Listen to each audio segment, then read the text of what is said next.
Just give me a thumbs up if you're ready to speak. I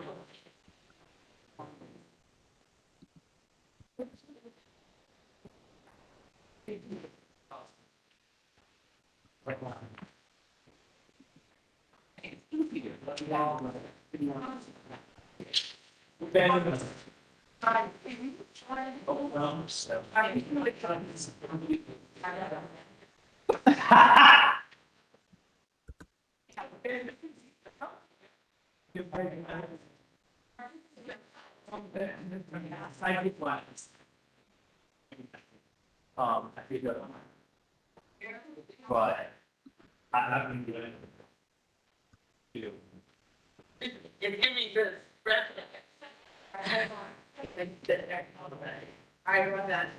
Good evening, everyone. The time now is 7:09. Calling this meeting to order. I'm First Chair Tricia Luzon. I'm standing in for Mr. Daly tonight. Welcome back, everyone. Hope everyone had a great summer. Looking forward to a productive calendar board year. I'm now calling this meeting to order. And we can start with the committee report.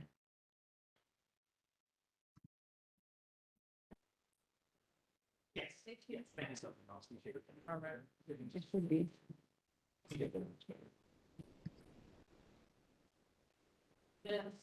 Okay. Is Mr. McCabe? Yeah, I don't think so. Budget? Okay. Okay, we can move on to commerce. Yes. So Mr. Bakardine? You can go. Oh, no. Okay, no report. Ms. Gail Granderson, education and youth. Oh,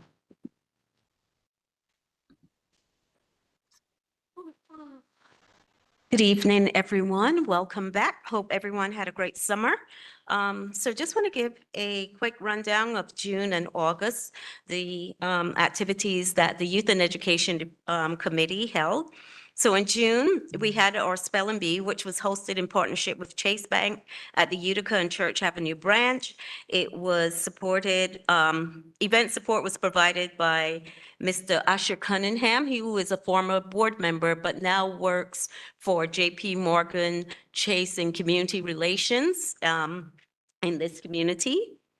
And Chase also gave us some backpacks. So the, sorry. Gift and prizes that the kids received were laptops, tablets, and Beat earbuds were awarded to the winners. I just want to give appreciation to all the students who participated and to their parents, and a special applause to the following winners. They're not here tonight, but I wanted to mention them publicly. Adrian Lewison from PS 235, Dylan Bellany, Canarsie Middle School, Andrew Rador, Abigail Grant, Amara Rador, Christopher Dragin, and Matthew Grant from PS 235. So please give a round of applause for these kids. They were so great. I also want to recognize all of the committee members, board members who came out, who donated, and were there. If you're there, just stand quickly so we can give a quick woo-hoo to you. Thank you. Yes, I see the short hand raises. And then on August 7th, in Pratigate Park, we had youth happening. It was a really great day, strong participation from camps and community organizations. And I want to acknowledge all of our committee members and board members for volunteering and donating. If you're here, stand, raise your hand. I thank you. I appreciate you. I want to give special thanks to our elected officials and representatives who attended, from Councilwoman Farah Lewis's office, Assembly Member Monique Chandler Waterman. Both the Assembly Member and the Councilwoman was on site. We had representatives from Assemblymember Cunningham, Councilwoman Mealy, Borough President's Office, Senator Roxanne Prasad, the 67th Precinct. I want to give a very big shout out, and at the next meeting, I want to do something special for these two organizations.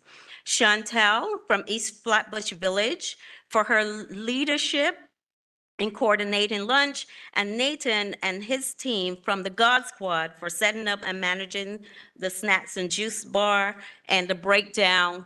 These organizations, the young folks there, unbelievable. And they had a lot of SYEP youth there. And I want to say big shout out to all of them. Also to all the other CBOs that participated. Thank you. Thank you so much. Most of all, I want to thank the board staff, Ms. Frazier, Ms. Farah. Thank you guys so much. Ms. Frazier, every year I have to default to you to do this. I don't know if I could ever do it without you, but my biggest appreciation and gratitude to you. Thank you, thank you, thank you for this. Please, she deserves a really big round of applause for this. So thank you. Our meetings are held every second Wednesday, 7:30. They're virtual. You can find a link on our website. Thank you.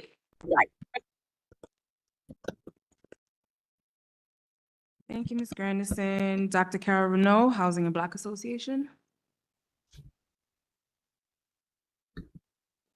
Land use zoning, Quantity, right? Oh. I see. No. Yes. I see.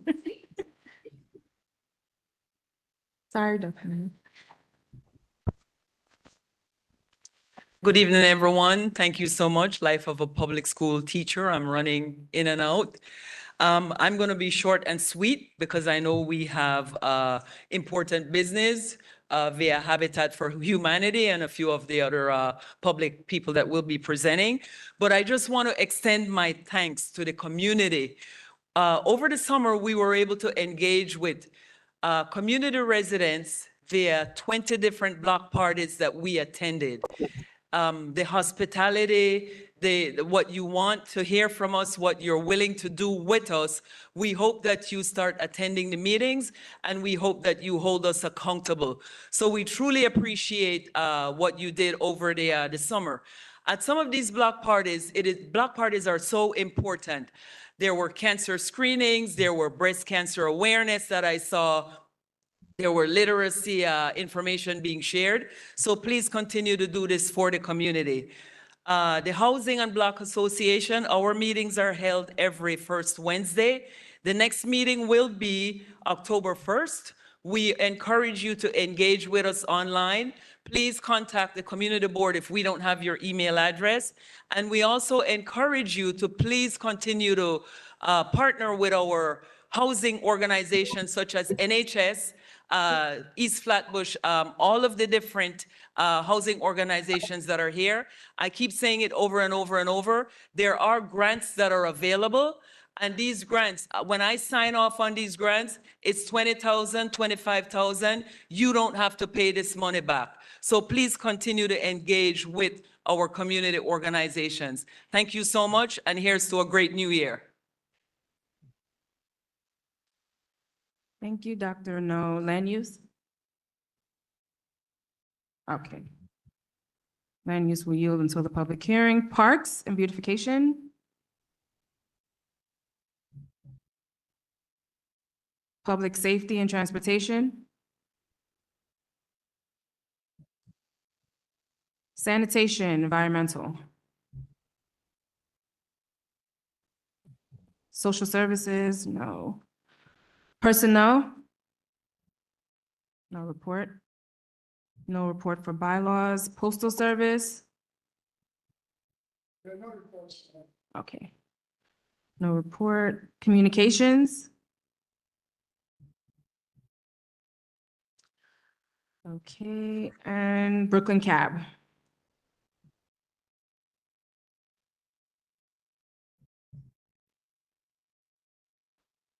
Okay. Okay. So budget?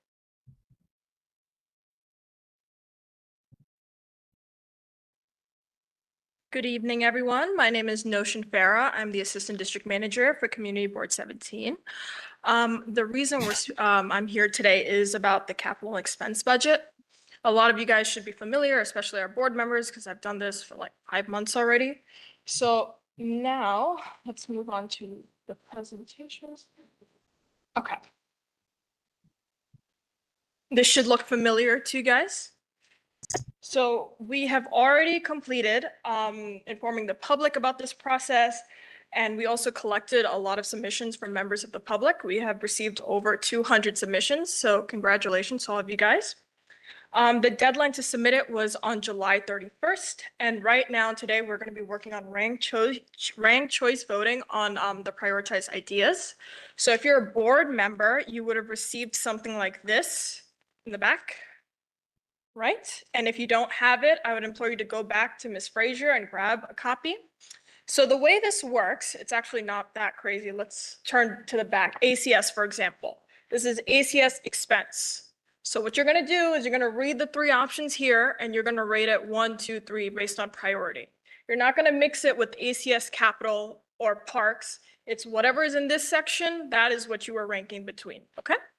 If you have any questions, you can find me or Ms. Frazier, and we're here to help. We are going to collect this at the end of tonight's meeting, or if you end up leaving early, just find one of us, and we will compile all of these results.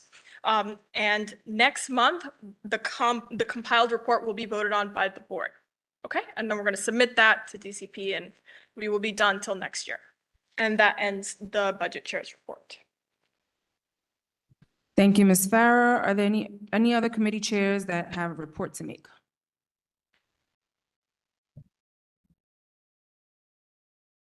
Okay, we can move on to the chairperson's report. Is Mr. Daly online? Yes, yes, I am. Good evening. Can everyone hear me?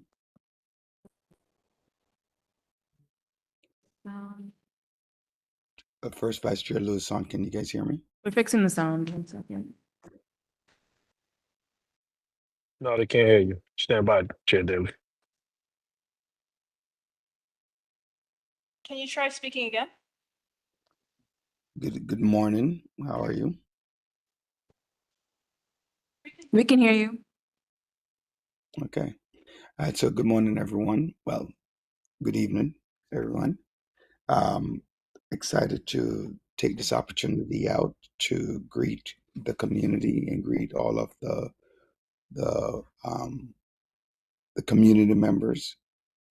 Wish I can see all of you that's out there enjoying our first meeting, and hopefully this is not your last. And we plan to be present and available for our community. Just want to take a moment and thank you. I want to thank First Vice Chair Lewis-Son for stepping in today for me.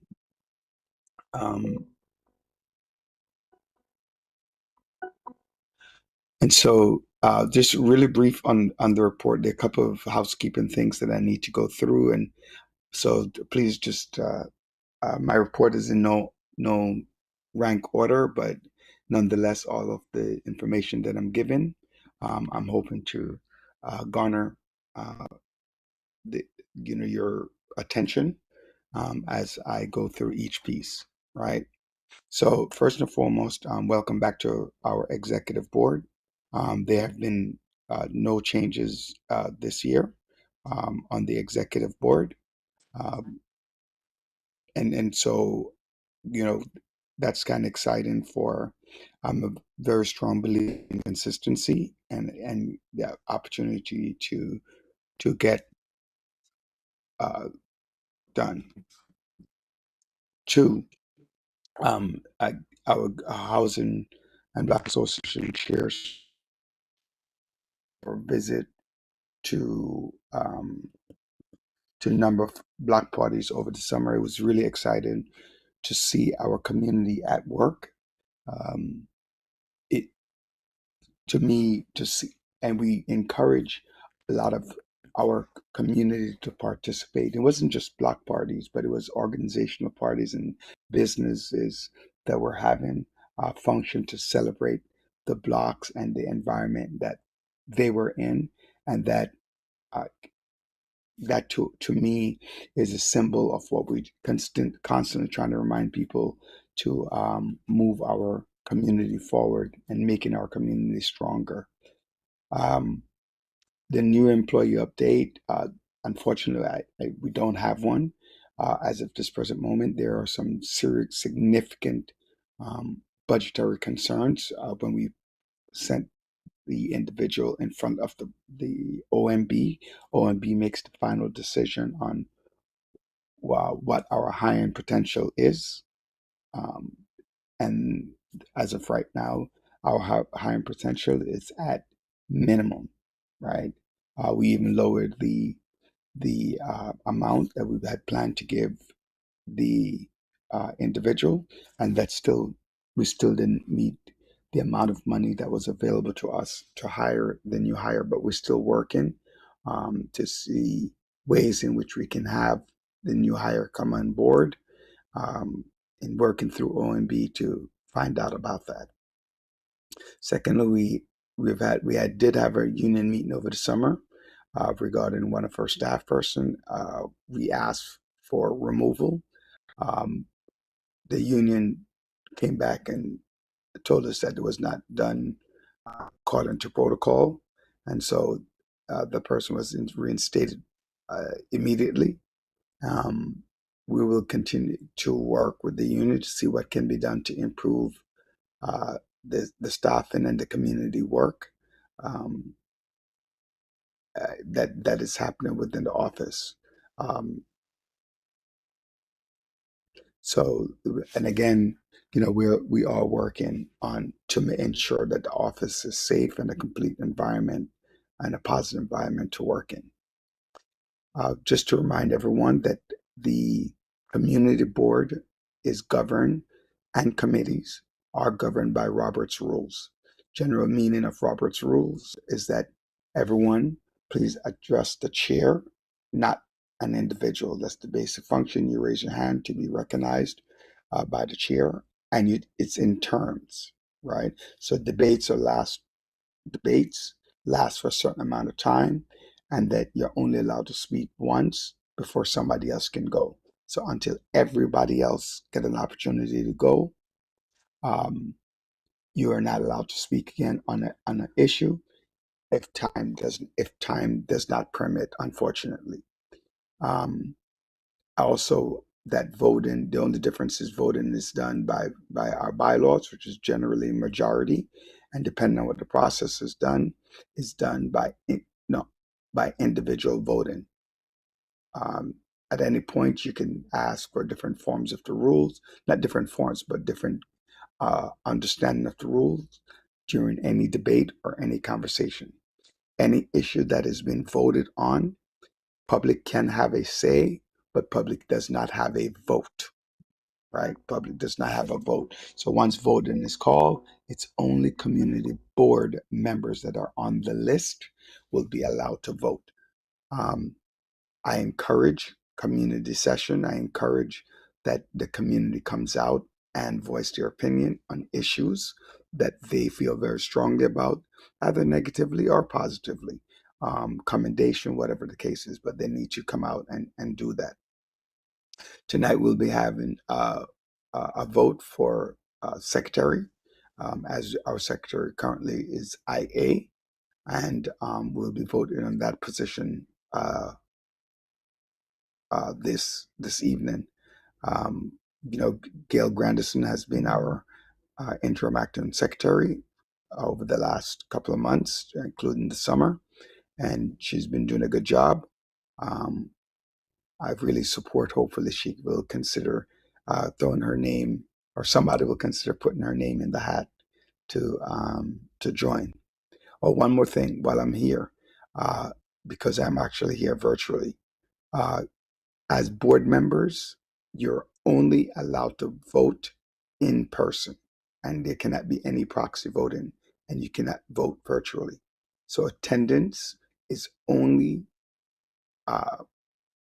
taken positively is if you're sitting in the seat.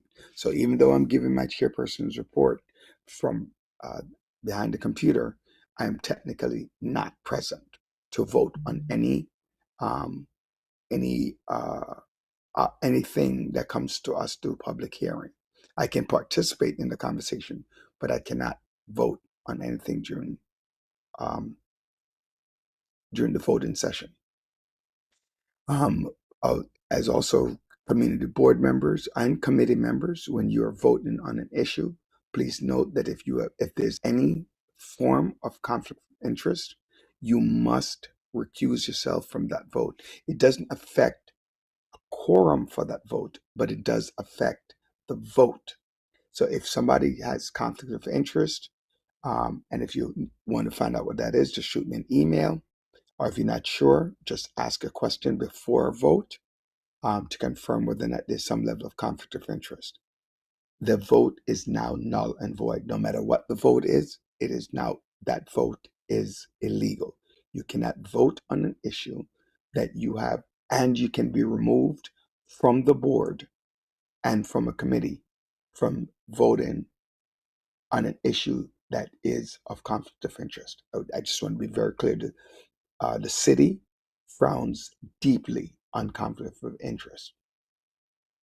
Okay, so starting this year, within the bylaws, it does give the chairperson of the board the right to add or subtract somebody from a committee. Please note that no one will be allowed to be just sign up for a committee and just be on the committee.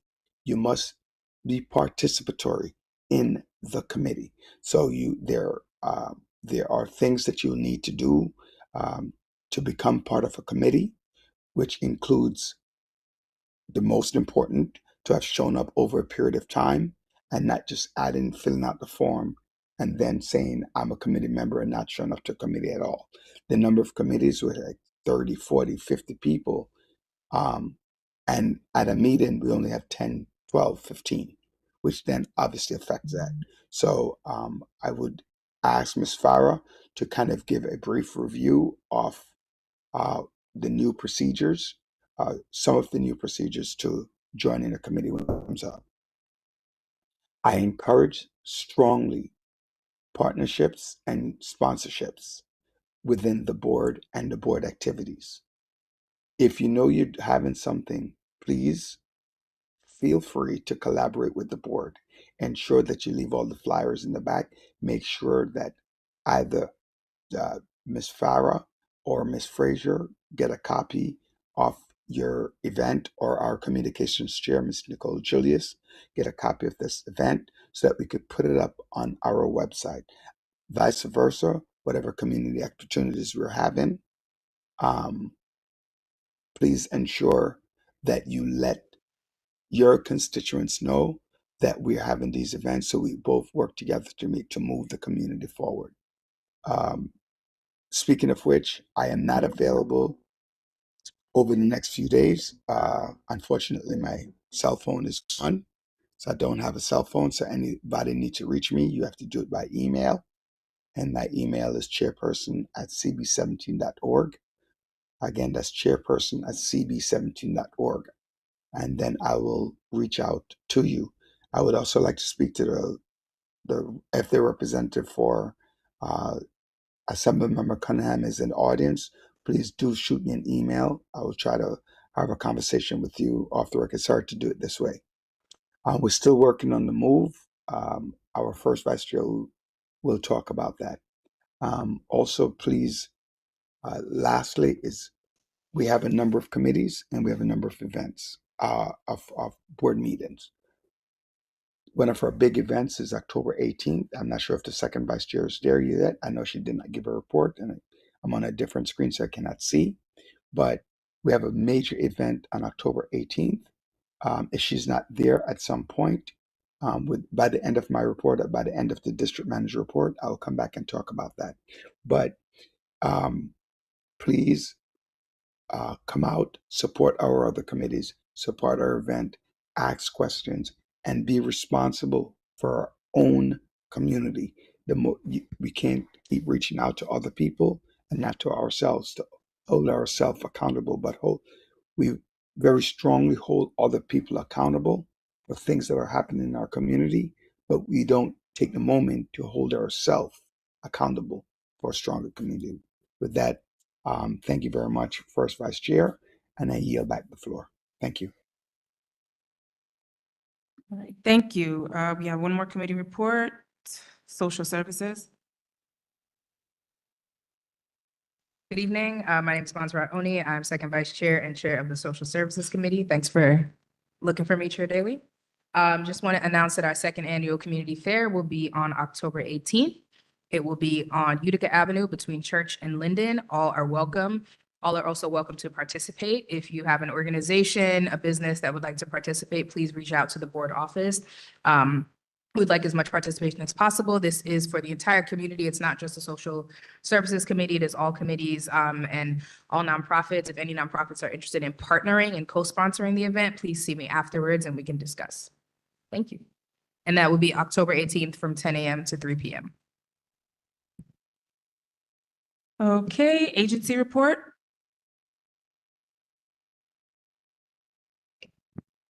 Good evening, everyone. So for those of you that are representing an agency this evening or organizational update, you may please line up on the side here so that you can take your place at the podium to make an announcement. Just a reminder, you have up to 3 minutes to offer an update to the board/community. I am Melanie Wilkerson, Sergeant at Arms, here to guide for time. Looks like we have NYPD first. You can come up to the podium. Sorry.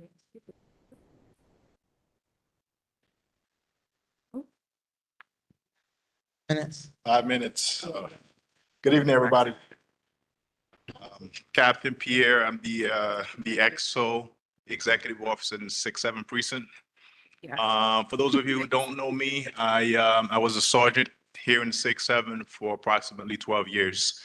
Got promoted to lieutenant, went to the 101 for a little bit, and I decided to come back home because this is my community. I grew up here, have my parents, still lives here, and so I'm happy to be back.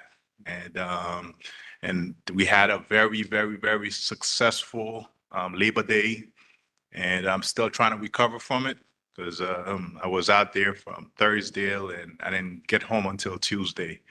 And so it was tough, but we got through it, and it was very successful. And we only had one shooting on 5-2 and on East 5-2. What's the correct? It's on 5-2, right? East 5-2. There was a dispute at this location, and a couple of shots fired, but thankfully no one got hurt. So and again. And then I saw the community pulling together and the CMS groups out there. And I was personally out there with them, and for the turnout to be that way, and it was very successful. I'm gonna talk a little bit about the 28-day period. We did have a slight uptick in shooting for the 28-day period. Just a couple of days ago, we just took a shooting on Utica and Church, and the following day we took another shooting again on 5-2, and Snyder and Church. So there's been a little uptick in this area. So just want to make sure that we're aware of it, and we have a couple of great leads on these incidents, and we should be putting these cases to rest. So as far as shooting, so we have 4 versus 2. We have 0 homicides for the period. We have a slight uptick in robberies, 27 versus 14. Felony assaults, we're down 27% felony assaults, 61 versus 83. And down 7% in burglaries. And slightly up in grand larceny, 62 versus 46. We do have a couple of robbery patterns that concentrating mostly in Sector David. So we have the perpetrators are approaching victims, displaying a knife, and removing electric. They are approaching the on the scooters, and so they're actually taking it's mostly juveniles, and so we just got to make sure that we're aware of what's going on in that area. Lastly, we have the grand larceny patterns. It's mostly targeting elderlies. So you do have like a group of subjects, they're approaching the elderlies, they're creating some type of distraction, and they're removing jewelry from them. So just got to make sure that we know what's going on in these areas, where they're targeting these elderlies, and what we're doing as well. We're just making sure that we have our FTUs on these posts. And also we have the mobile full force. I'm not sure if you've seen them out there. We mobilize them from different commands, and they come to 6-7. We put them in our zones and to addressing these crimes. Lastly, I have my quality of life teams out there. We just recently created the Q teams. And so what we're doing differently is we're prioritizing with the Q teams where the complaints are happening, and this is where we want them to actually be to address these conditions. So now they'll be here to take some questions and also to have their phone numbers, so you can reach out to them at any time. And I know sometimes that we can be up and taking a lot of crimes off the street, and now let's just say if you have maybe a car that's been parked on your driveway, or maybe taking spots that they're not supposed to, and you need somebody to actually come in and help you. And so that's why we're creating the quality of life team to make sure they address these conditions. So I'll be here for a little bit. If anyone has any questions for me, concerns, and don't hesitate. Thank you. We can take 2 questions. Ma'am, come up to the mic. No. I did? Okay. I wanted to talk about cars that's being parked. Good night, everyone. I'm sorry. You answered one of my questions. I'm sorry. Oh, hi, my name is Natasha. I'm trying to be the block president of East 35th. And I just spoke to your guys back there about 2 cars I need to be removed. Can I ask you all the questions about what are we doing about, because every morning I come out on my block, the alternate side parking, that's a big problem for me. Now, I understand, I used to work in a hospital, so trust me, I'm a very understanding person. But when my sweeper didn't come up my block yet and you're parking your car, that's a big problem. And there's a building that's been empty for about 15 years. That's another place they could have been parking. So the parking, what are y'all doing about that? It's getting ridiculous. 34th, don't move. 35th between Linden and Lenox, they don't move at all.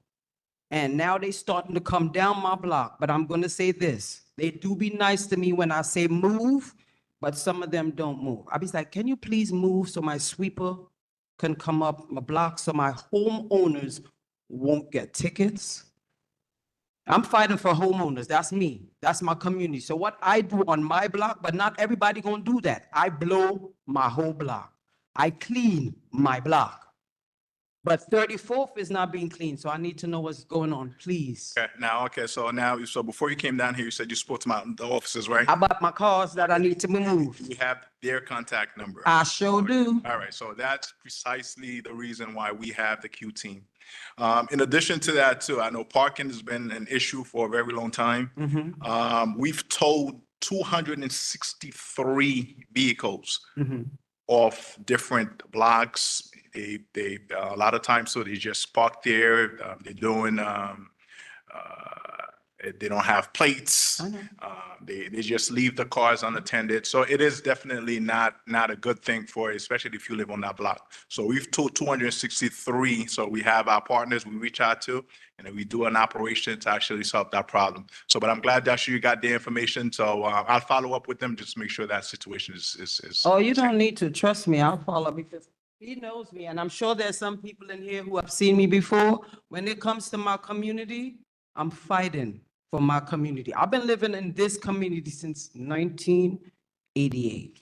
So this is my community. So I'm fighting for it. And I get it. You got to go to work. But guess what? My block needs to be clean also. Thank you. I appreciate it. You're welcome.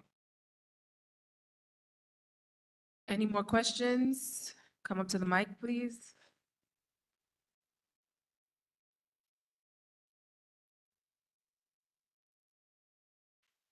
Good evening, everyone. My name is Camelia Navarro, and I live on 91st between Church and Avenue A. There's a couple people putting cones holding spots on the street.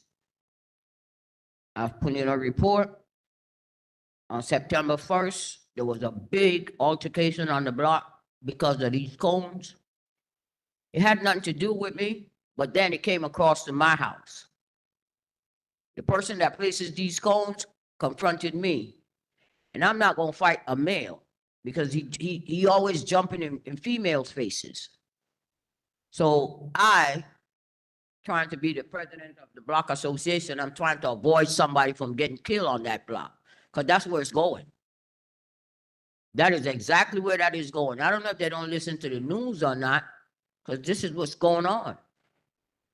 Yeah, well, definitely don't want you to confront anyone when it comes to these kind of situation. All right. So I'm glad you're here. And again, so what I'll do is, you said on 9-1 between Church and what? 91st between Church and Avenue A. And Avenue A. If you Okay. go over there right now, you see them cones placed out there. Okay. Anybody move the cones and put them on the sidewalk to park, he jumps up in people's faces. Okay. All right. So I'm going to assign that to my Q team, and they'll definitely get back to me on that. So, And the same situation with the ladies talking about these non-homeowners parking these cars, and we need the sweepers to sweep in front of our house. Same thing. We're having the same problem. Then we have the Burger King. They don't want to clean up their property. We have a daycare that has been abandoned for like 6-7 years. The grass is about this high. Nobody's cleaning up. and Paul, so another thing is sanitation too. They play an important role in that too. So we got to make sure that sanitation is aware of what's going on your block. And and again, so we'll do our part, but our partners they have a role to play in that situation as well. Oh, I'm doing my part. I keep calling 311. If you see something and you don't like it, call 311. And again, do not confront anybody. All right. So. All right, thank you. All right. Thank you, everybody. Any other agencies?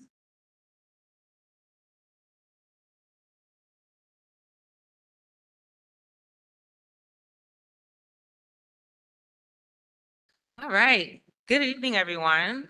My name is Tina Evans. I'm from Brooklyn Public Library. I'm a regional director there. That means I oversee in this district, the Clarendon, East Flatbush, and Rugby libraries, among 7 others. I left my glasses in my haste to come over here, so it's on my desk. But so if you see me squinting, it's, that's what it is. Listen, it's back to school time back at BPL. What's that? The mouse. That's all. The back piece. Yeah. It's back to school at BPL. And we are encouraging everyone to talk to their children about Is it working? Oh, about Brain Fuse. Brain Fuse is a database that you can have live tutors. So between 2 p.m. to 11 p.m., you can sign on to this database. All you need is a library card and you can, your children can interact with tutors. We also have in-person after-school homework help. The caveat is we are still getting them for the 3 branches that I mentioned in this region. But if you look at our online calendar, as we vet, all the volunteers have to get their background checked. So that's what we're waiting for. So as we vet these adults that are going to come in or college students that are going to come in, once they get their clearance, they can come and then we'll have the after-school homework help. But if you want it, just reach out to me, T. Evans at bklynlibrary.org, and I could try to make sure to get it to one of my locations. There's also teen internship applications now open. I left the flyers in the back. I actually left the branch calendar in the back as well for the Clarendon Library. Has a whole host of programs for both children, teens, and adults. But the one that they particularly wanted me to highlight was a grant-funded program for middle schoolers, middle school making spaces, maker spaces. And that's starting for September 16th on Tuesdays.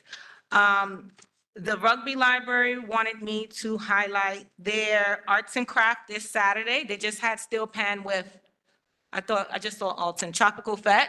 So that was, oh, there you go. It was really, really fun and successful. So they're always doing programs over there.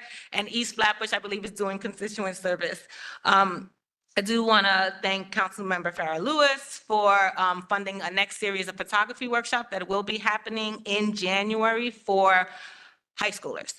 And with that, I will just conclude by saying, if you haven't had an opportunity, please check the Central Library for the summer exhibition of Tova Jemison, The Moomins. It ends September 30th, and then we're going to have another exhibit. I also left summer reading packets. So if any of your children or students that you know are trying to catch up on reading assignments, we have a bunch of books that we can give away and we have available. So again, my name is Tina Evans from Brooklyn Public Library. Thank you, CB17, and welcome back for your community board year. Thank you. District Manager's report.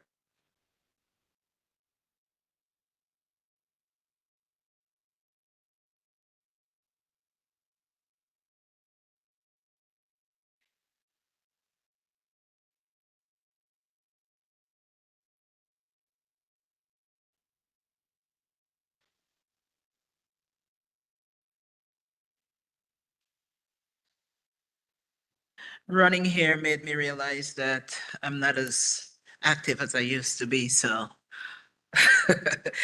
Good evening, everyone. Good evening, good evening. Thank you all so much for coming out. It's a little dreary out there tonight, expecting some rain, but welcome back. Welcome back to all of our members. I trust you had a great summer. I did. For the first time in a long time. I did, and I hope you did also. During the recess period, July and August, the office remained active and continued to carry out our essential operations. Efforts were focused on actually maintaining administrative function, advancing our committee meeting preparations, and managing our financial obligations as it pertains to closing off our fiscal year 2025 budget in the city system and ensuring that our community was being served during the recess period. We also had some administrative operations. We had 2 summer volunteers who assisted us, young volunteers, 16 years of age, but they were diligent, assisted with updating. They were very tech savvy updating our records and filing system, and ensuring that compliance and readiness, we were ready for our upcoming meetings. We also had, there were a few committee events during the recess. You heard the committee's chair, the various committee chairs give their reports. And as our second vice chair just announced, advanced preparations are in place for our upcoming event, our CB17 annual fair on Utica between Church and Linden. We do have some flyers. The flyers are in the back, and we have approximately 26 vendors who have already registered. We've already filed our paperwork with the precinct and street activity permit. It's always a great event. We have a DJ. This year we have Tropical Fete, who is going to entertain us. I don't know what the organization have planned for us, but we're going to definitely get some entertainment from Tropical Fete. We worked on our expenditure records, our vendors' payment. We also completed our audit with the Comptroller's Office, and we conducted a budget forecast. The chairperson spoke about it, looking at our expenditure for fiscal year 26, which we are in right now, according to the city calendar.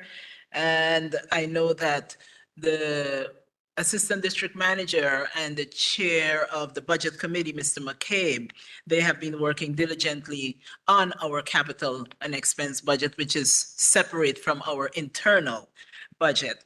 So we continue our outreach in terms of communication with the community. Are you receiving our newsletter? I mean, listen, we have one of the most popular newsletter in East Flatbush, and I hope that you're getting it. Well read, the ADM is doing a phenomenal job. And if you're not receiving it, please meet me in the back, add your name, or call the board's office and add your email to the mailing list. Really lots and lots of information. If you have an event, feel free to share it with us, and we will add it to our newsletter. Okay, so you can meet me in the back, and that ends my report. I also would like to call the ADM to give you a little update on our committee membership.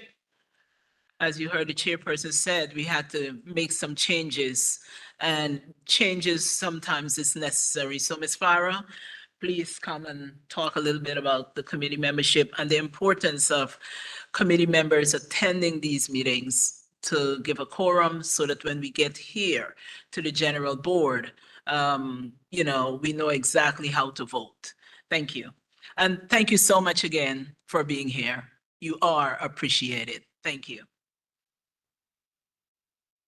Hello again. So once again, my name is Noshin Farah. I'm the Assistant District Manager for CB17.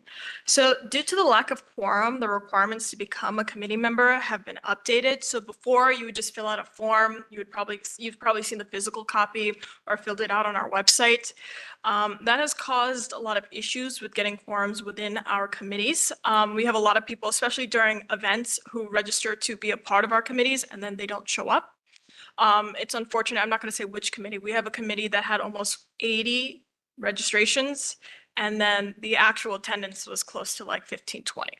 So to combat that, moving forward, the following requirements will apply for anyone interested in becoming a committee member. You must have attended 2 meetings of that committee within the last 4 months. There's going to be an updated form on our website where there is an included section where committee members who are interested need to write a short statement as to why they would like to join the committee. It's only 200 words. And after that, they enter a probationary period in which the chair of the committee has to make a determination on the application within the next 60 to 90 days. During this probationary period, they must maintain regular attendance without missing 3 meetings in a row, but they cannot vote during the probationary period. After the chair makes a determination and the person is informed if they've been selected for the committee, they have voting rights. More information about this update will be shared to our chairs and to our committee members. If you are currently a committee member and you are in good standing with your committee, you attend all the meetings, you participate, this doesn't really apply to you. This applies to people who are newcomers or don't attend regularly. Do we have any questions? Fantastic. Thank you so much. And if you have any questions, come to the mic, please, and introduce yourself. Good evening. My name is Sydney. I know I'm late, but I just wanted to know to be part of the community board member, what are the expectations? So board member requires you to apply through the borough president's office. Actually, there's this wonderful lady right there. I would implore you to give her a chat. She'll be able to give you more information on that particular process. This is committee specific. So like if you want to join Commerce Committee and process SLA applications and whatever, that's just in the committee level. That's what we handle. Yeah, as well, I want to know like what do I need to adhere to? Or if I wanted to be a part of that committee, like what would I need to be doing? So like the updated requirement said, you have to attend a couple of those meetings beforehand to show that you're committed. If you would like to join a particular committee, maybe you're interested in parks or sanitation or whatever, just feel free to call the office. Our contact information is in the back, or you could just find me and I'll give you a call tomorrow and we can get you situated, make sure that you have that record of consistent attendance, and we'll get you started from there. Thank you. No problem. Any other questions? Yes. Possible that maybe you have, like compare documents, something, because not all board members or committee members and not all general community people are board or committee people, but just having in the back that if there are folks that want to join, you know, what their groups are. Yeah. So I will have the. So Ms. Grandison was asking about having the updated rules and regulations put in the back, so it's available to the public. What I'm going to do, because we didn't print that out ahead of time, I'll put it in the chat for members of the public, and also during our newsletter in our newsletter that's coming out tomorrow, I'm going to have the updated requirements too. So if you're in this room and you got the meeting invite for tonight's meeting, you're probably going to get that updated list too. All right? No problem. No more questions? Great. Thank you, Ms. Farah. We can go into community session. You can come up to one of the two mics, introduce yourself. Good evening once again. Just for guidance, the community session is now open. First Vice Chair Lewison, how long would you like for community session to run? They're allotted 12 minutes in total. We have up to 12 minutes to run the community session for the evening. So for anyone in the room who is not a community board member or not here representing an agency or organization, if you would like to come up and speak upon any issue, please welcome yourself to the microphones. In each aisleway, you will have up to 3 minutes. Well, excuse me, I believe it's 2 minutes to speak. We may shorten it if there's not anyone walking up to the microphone, but the floor is open. Signed up, we have representatives from Flatbush Gardens, the Shirley Chisholm Rec Center, and the Public Safety Committee or Commission. Please come up to the mic.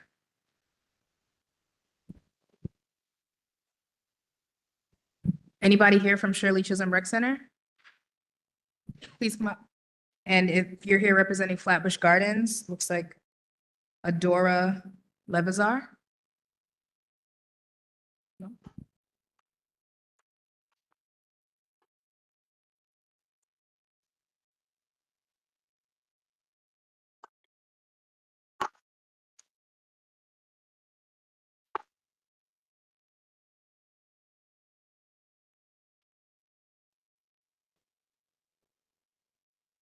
Good evening, everyone. I am Victoria Frazier. I am here as the Community Construction Liaison on behalf of the Shirley Chisholm Recreation Center.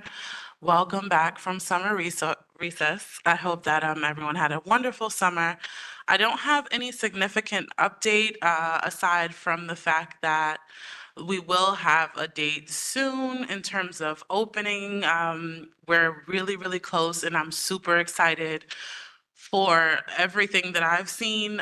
This project is near and dear to my heart as I am a fourth generation Brooklyn girl, and I adore my city.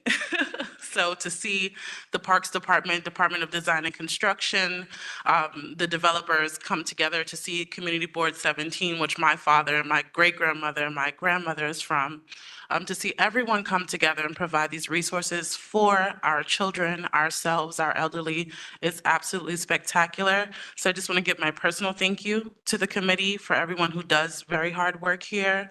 And great summer closing party. I really had a great time there.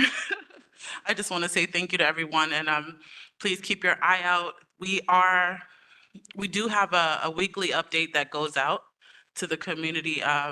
So if you're not on that, please feel free to reach out to the community board as they do get our weekly updates. But that's all I have for today. Everyone, please be safe. And any questions? All right, thank you. Have a wonderful evening.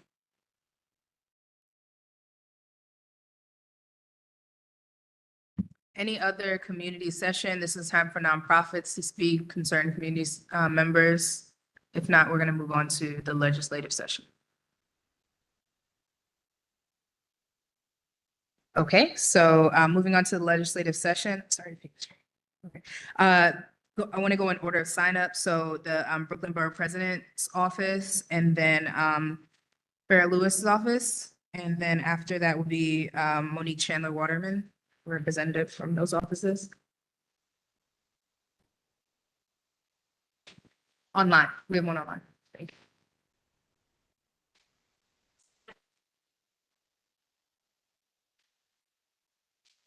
Okay, hi everybody. My name is Alicia Ray Miller. I'm with the Brooklyn Borough President's Office, Antonio Reynoso. I am replacing, unfortunately, Catherine, who was amazing and misses everyone here, but I'm very happy to be taking her place. I have a few updates to give from Borough Hall, but first wanted to welcome everybody back to session. And if there's any new members here, also welcome. So glad that you're here and excited to see you tomorrow at the community board orientation for new members. So please say hi afterwards or tomorrow if you are new. And some updates. So during the summer and throughout the whole year, our team has been really hard at working at releasing an updated version of the comprehensive plan for Brooklyn. So this is the comprehensive plan 2.0. So we already released the other one 2 years ago. So we have an even more updated, even more comprehensive, even more detailed plan going in detailing about health and equity in Brooklyn. So this plan has very detailed maps, statistics describing the current state of our borough, and health, equity, different indicators of all of economic health in terms of just how we are and living, and recommendations for how we can go and better infrastructure across Brooklyn. So it really is a great resource, especially for community board members. So if you ever need something to look at, maybe that can be it. So it's available on our website for anyone who chooses to look. And we also, in fun news, are having a pin competition for redesigning the Brooklyn pin. So if anyone has ever seen it before, there's our classic Brooklyn pin, which you can see more in our flyer in the back. That was designed by Marty Markowitz for Brooklyn Pride. And we are redesigning it. We had it started off with a fashion designer who has like a fun Brooklyn one. And if you would like to redesign it, you can. You have a month. It's due September 30th. And if you have any creative students, children, cousins, family members, yourself, please submit. And then 2 upcoming events that we have. There's a back to school event this Saturday. That's in partnership with many of the elected officials' offices here and community organizations. If you have any children, any students in your life, please let them know. We would love to see you there. It's in Canarsie, so a little bit of a commute, but still well worth showing up to. So this is the flyer if you want to pick it up.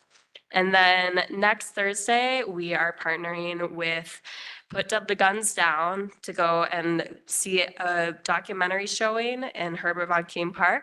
So the flyer here, and it is a really excellent documentary on gun violence and what we can be doing to prevent it in our communities. And there'll be a community conversation afterwards. I'd really encourage anyone interested to show up. And I feel like there is one more thing that I'm forgetting.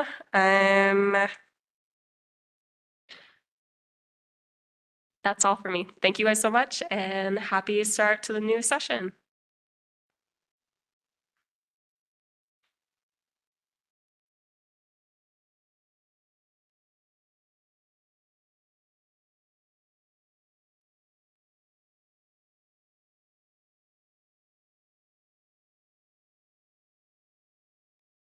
Good evening, everyone. My name is Daniel Heredia. I am the Communications and Legislative Liaison for Councilmember Farah Lewis. It's great to be back with you all. And thank you, Chair Daly. I know you're remote, but for the opportunity to speak on her behalf this evening. So just want to go over a couple things that we've done over the summer. There's a long list, but I'll try to keep it brief. Mainly is that obviously folks know that the budget passed. So just as a quick recap, the budget is something Councilmember Lewis fought very hard for as we were facing a lot of cuts in municipal government, and we got a lot of big priorities done, especially for this community, mainly the restoration of 7-day library service. We're very happy to make sure that we have that at Clarendon Rugby libraries in the district. We have more funding for CUNY, and especially we have more funding for sanitation services in the district. What does that mean? A lot of what folks came to our office complaining about was things not being done.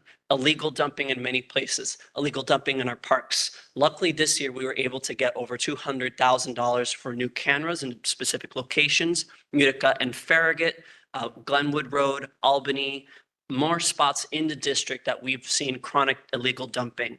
We also restored $30 million in lot clearing, which is a specific thing that we get to make sure we clear out specific lots that no private property owner will manage. As an example, I brought a couple handouts to leave in the back. We were able to get the Kings Highway malls finally fully cleared all the way from Church down to Farragut, which has been a major issue that we've had. DSNY will clean CB 18's portion of the corridor, but this area often gets neglected. Finally, we were able to get that done this year, and we're going to continue getting on DSNY to make sure that we keep those improvements in our community. Also, we have a number of youth initiatives that we were able to fund. I appreciate Taina mentioning the teen photography program that we have at Clarendon Road. That is a major investment that we're doing in partnership with Brick Media Arts. So if you have family members that are interested in other youth programs that we're having there, please let our office know and we'll be able to let you know. Also at Shirley Chisholm, we funded $600,000 for a brand new swim program that we are having in numerous sites in the district. One at Brooklyn College, one that will be at the Shirley Chisholm Rec Center when it opens. That's in honor of Elijah Chandler, who, as you know, died after drowning in the Rockaways last summer. So this is something that we want to make sure that our East Flatbush youth are getting involved in, and we want to make sure that you all have that information so you can get your youth in your communities signed up as well. So just a couple quick events that's coming up right now. We have our Community Paper Shredding Day that's happening on October 4th. That's going to be at Powdergate Park. We're doing in partnership with Verlots Committee Parks and Beautification because we want to beautify our areas. On the same day at the same park, we're also having our fitness event, Sweat Fet, in partnership with Hope for Pink, which we're funding. And we're doing this in partnership with Senator Parker to make sure our folks stay active. We have our fall senior concert that's happening this Friday at Amersfoort Park, just a little bit further south. And we also have our Elite Learners Youth Market, which is taking place every Saturday at Flatbush Junction because we know that folks in the community need access to fresh food.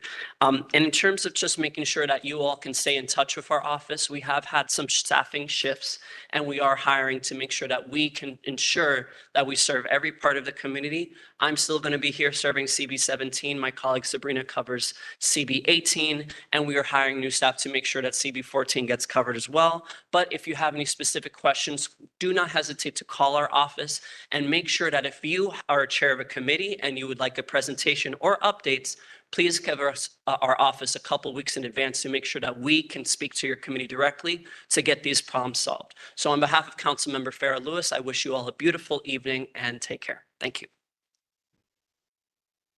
You, Dalton, do you want to yield to the Assembly member online? Okay, great. So Assembly Member Monique Chandler Waterman is online. All right, hello everyone. Welcome back. New York State Assemblywoman Monique Chandler Waterman, covering East Flatbush, parts of Canarsie, Brownsville, and Crown Heights. Sorry I couldn't be there with you in person, but as you heard, Dalton is there. Dalton Robinson, my office manager. I am in to the point of Daniel just said, I have a new chief of staff. I'm hiring a new constituent liaison. So if anybody's interested, they could please reach out to our office if you think you know that is the job for you.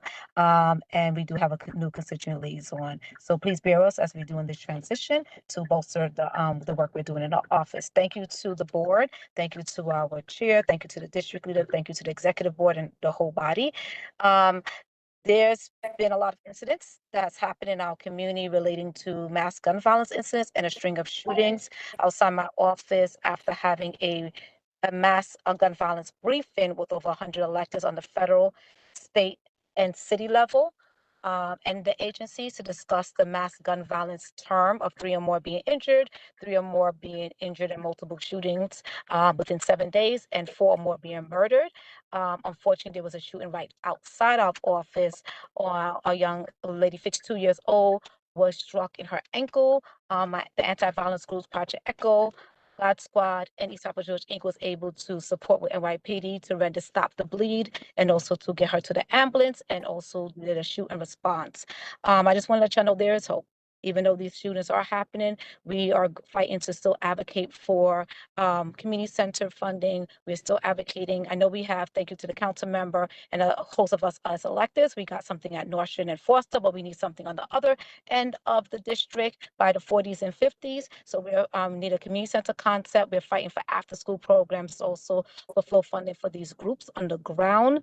Our collective briefing that we had as in my respect as a co-chair of the anti-gun violence subcommittee on the Black, Puerto Rican, Hispanic, Asian caucus, we have codified the New York State Office of Gun Violence Prevention, and we also introduced the new terms which give the category which activates when a mass gun violence happens. It activates for New York State Office of Gun Violence to coalesce all the agencies, but also to activate federal dollars. So as we are working on what those activations are going to look like, I just want to make sure that you know that there is hope and there is support, and we're going to continue bolstering what we have and continue advocating for more.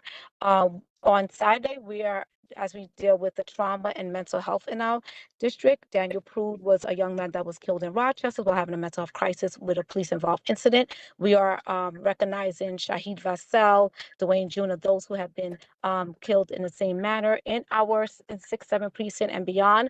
And we are doing a healing, holistic wellness block party. So please, if you have a resource or you want to come and get some support, we will be there on Montgomery and Utica. It's outside the community board, but it's still relevant to the community.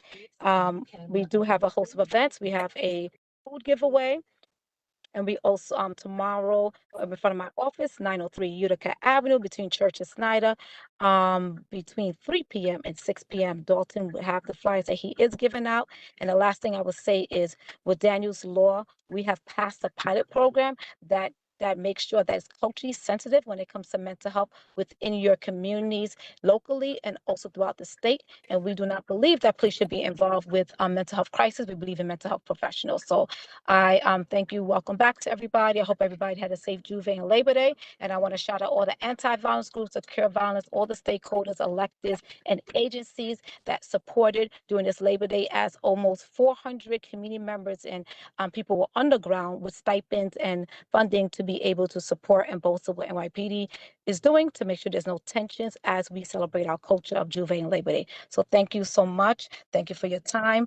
And I appreciate you, New York State Assembly Member Monique Chandler Waterman. Thank you so much.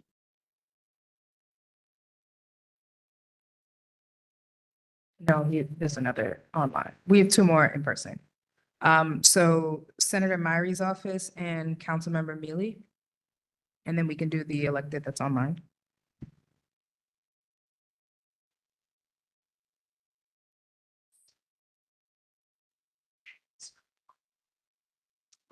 Good evening, everyone. Welcome back to this session of this year. I'm Godfrey Bayalama here on behalf of State Senator Zalno Myrie. I'm stepping in on behalf of my colleague Portia, who couldn't make it. We're crisscrossing the district today as we have several events. I used to be actually a rep at this board meetings years ago, but here today to just bring greetings on behalf of the senator. I don't have a ton to report in terms of events or activities. One major thing I will just reemphasize to the community is our major investment in this hospital, in this facility in SUNY Downston, $1 billion investment in the continuity and perpetuity of this institution, which was a major win. Thanks to you, thanks to your advocacy. And this early this fall, we had an opportunity to celebrate with the hospital and the institution. We had a back to school event on September 6th, just as a way to start the school year and to thank the community. That was it in terms of updates I wanted to bring. My colleague Portia will be back next month for more updates on our office activities, whatnot. Thank you so much again, and see you soon.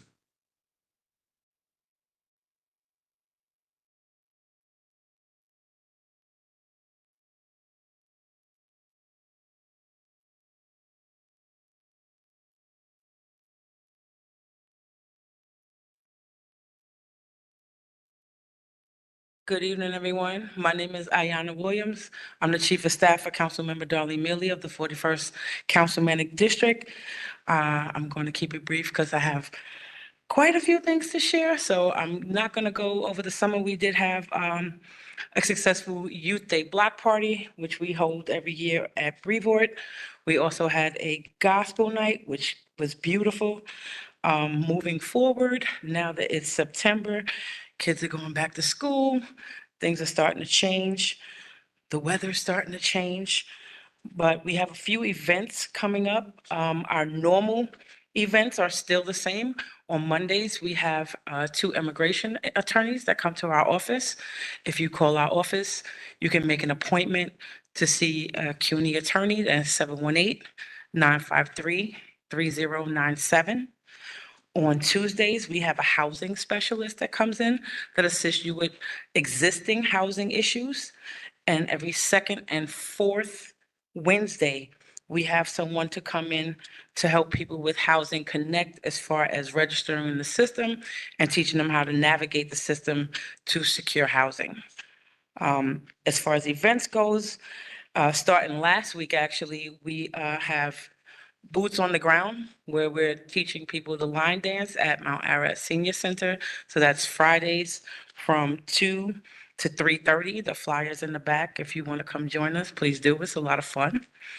On Tuesday, September 23rd, we are having an oath event where people can come and discuss how to resolve summonses, how to respond to summonses.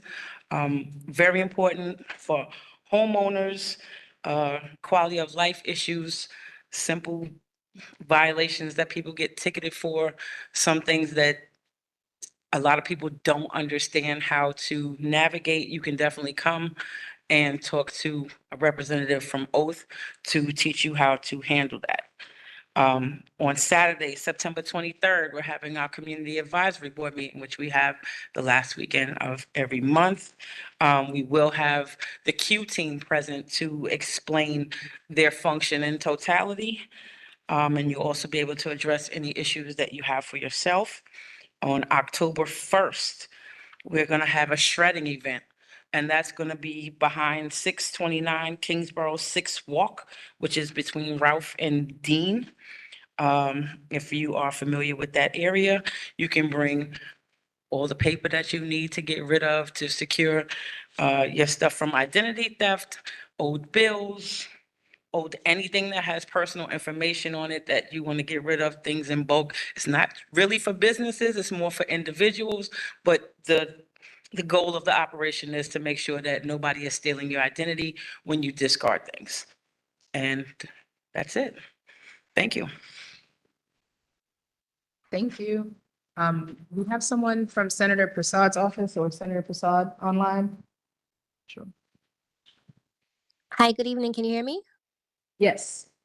Hi, good evening, everyone. My name is Christine. I am Communications Coordinator for Senator Roxanne Prasad here in Canarsie at the 19th Senate District. I'm going to keep it short. We have a couple of events coming up that I want to note, which is our mobile office. That's on Wednesday, September 24th from 3 to 5 p.m. at Brookdale Hospital. That's 1 Brookdale Plaza. And again, that's from 3 to 5 p.m. And then also coming up, Senator Prasad is celebrating her 10th year as a New York State legislator, and she's having a celebration, and she wants everybody to come, including CB17 and everybody else in the community, to just show support and celebrate our lovely culture all across Brooklyn. And that's going to be on Sunday, September 28th from 3 p.m. to 6 p.m. Doors will open at 2, and that's going to be at South Shore High School Educational Complex. That's 6565 Flatlands Avenue. You do have to register. I did send you guys an email with the flyer to be put up. But if you are having difficulty with that, you can always call our office to register. And we'd love to have you there. And that's it from us. Thank you so much for having me. Thank you. Bye. Thank you so much. And Councilmember Joseph, did you want to share something? We're at the legislative session. Good timing, yeah. I can't help it, right? You can come up.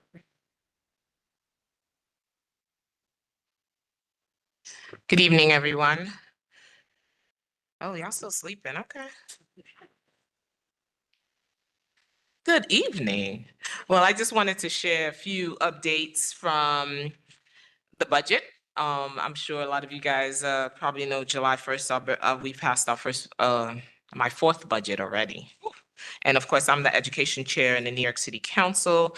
Just wanted to highlight some stuff, some wins for our district, $2.5 million for school improvements, all in the district, $50,000 for arts and cultural institution projects, $1.4 million, 1.4 million for parks and community garden improvement projects, 128 trees in the district. Our district is heat vulnerable, so when I came in, not one single tree was planted in 10 years.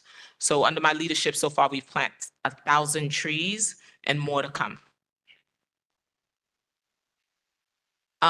When it comes to health and hospital, I want to make sure that the services that we receive in the district, you remain here.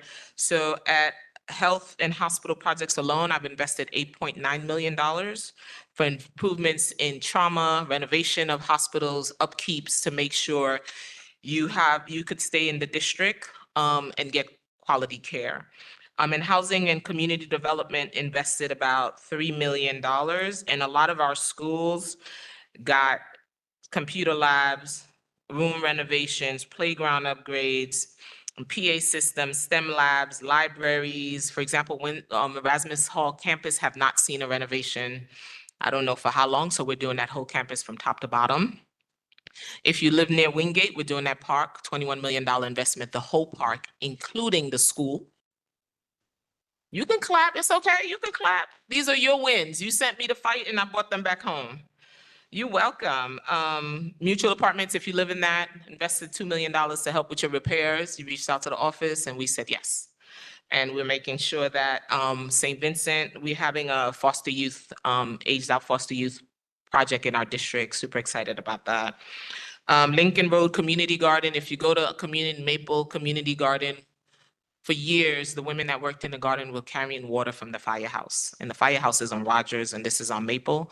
Put a water line for them so they will now have their own water line along with water fountains. You could clap for the ladies too. Restoring Prospect Park Field 9 and 4 and around the area where the Shirley Chisholm Monument will be, renovating that whole corridor from top to bottom to make sure you have a new pergola. There's going to be a new pavilion. Just investments in our community. It's needed. A couple of years ago, we did the train station. We did a renovation to the Parkside train station. That means I changed the doors, the windows, the light, the paints, the chairs, everything. So we're now making Church Avenue accessible for all those who have mobility issues. I'm thinking of you as I fight at City Hall. You can clap, it's okay. Brooklyn Children's Museum supported that. They're getting an AV system along with council member Chiose we put together. So if your children go to Brooklyn Children's Museum, that's another institution where we're putting our investments. And the most amazing news is on September 4th, we open our first AIMS. AIMS is for students with autism. It's the first of its kind in Central Brooklyn. So it's going to be from kindergarten, preschool, all the way to second grade. So our students who are who has autism will also have all of the related services in the building, OT, PT, speech.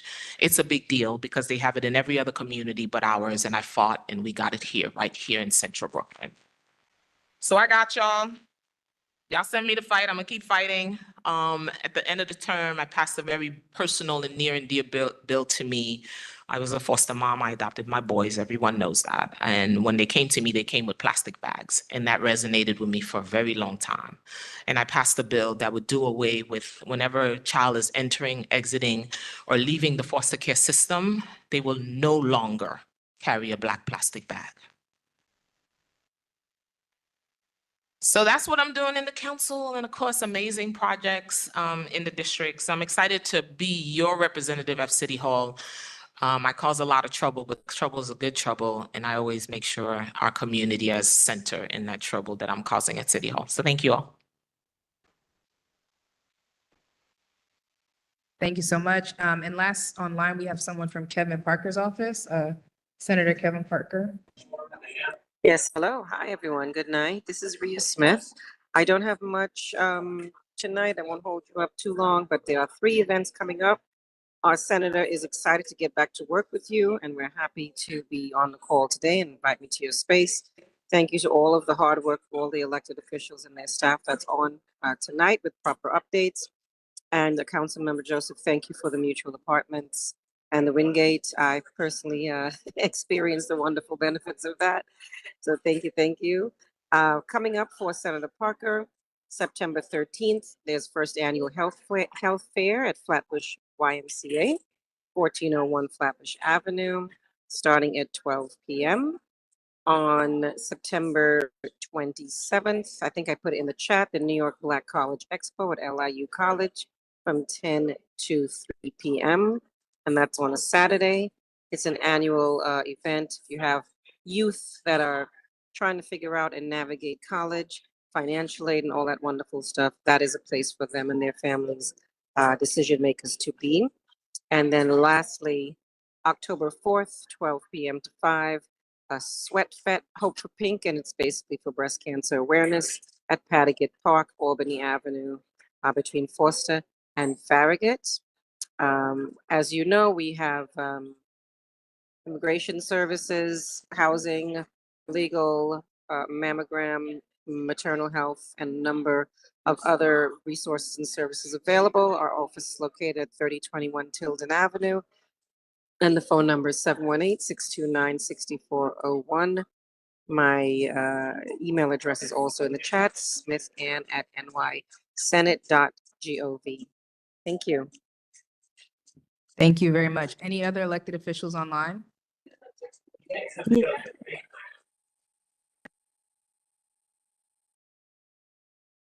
I'm from the Brooklyn District Attorney's Office. I just wanted to say welcome back for the summer break. The Brooklyn District Attorney is committed to keeping Brooklyn safe, and because of that, he has in his office the Action Center. The Action Center is where the community could come and make their complaints, and that number is 718-250-2340. So if you have any issues or concerns, please give free legal advice. And everybody is always interested in our summer interns. So for the winter and spring for 2026, this is a save the date. We are having our summer interns applications out. So you can give me a call. My number is 718-250-4877, and I can send you information on it. It's going to be February the 17th to the 20th. And the spring is in April 6th to the 10th. So looking forward for the community to give me a call to find about our summer interns. And the interns also get a little stipend. So give us a call. Thank you. Thank you. Could you please repeat which office you're with? The Brooklyn District Attorney's Office. Brooklyn District Attorney. Thank you so much. Yes. Thank you. So really quick, just want to thank all of our elected officials, both for coming to this meeting regularly and for the work that you do. You know, we really couldn't be this community without you all, and we really appreciate the representation. With that being said, just want to give a reminder, there is a general election on November 4th. Reminder, in these days, the election ends on election day. It begins October 25th with early voting. Please read your ballots, educate yourself as to what is on the ballot in your community, who is up for election, re-election. You know, often there are propositions and other issues that are really important. So just want to, again, thank our elected officials for the work you do for this community. And please remember to vote and tell people to vote, right? It's not just the people in this room. It's a little bit of preaching to the choir, but share with your communities and let them know how important it is. We're going to move on, but really quickly, just want to call up our representative from our host, SUNY Downstate, to give a quick update. It's all important stuff, but we appreciate Downstate for hosting us, so we want to make sure to give you a minute.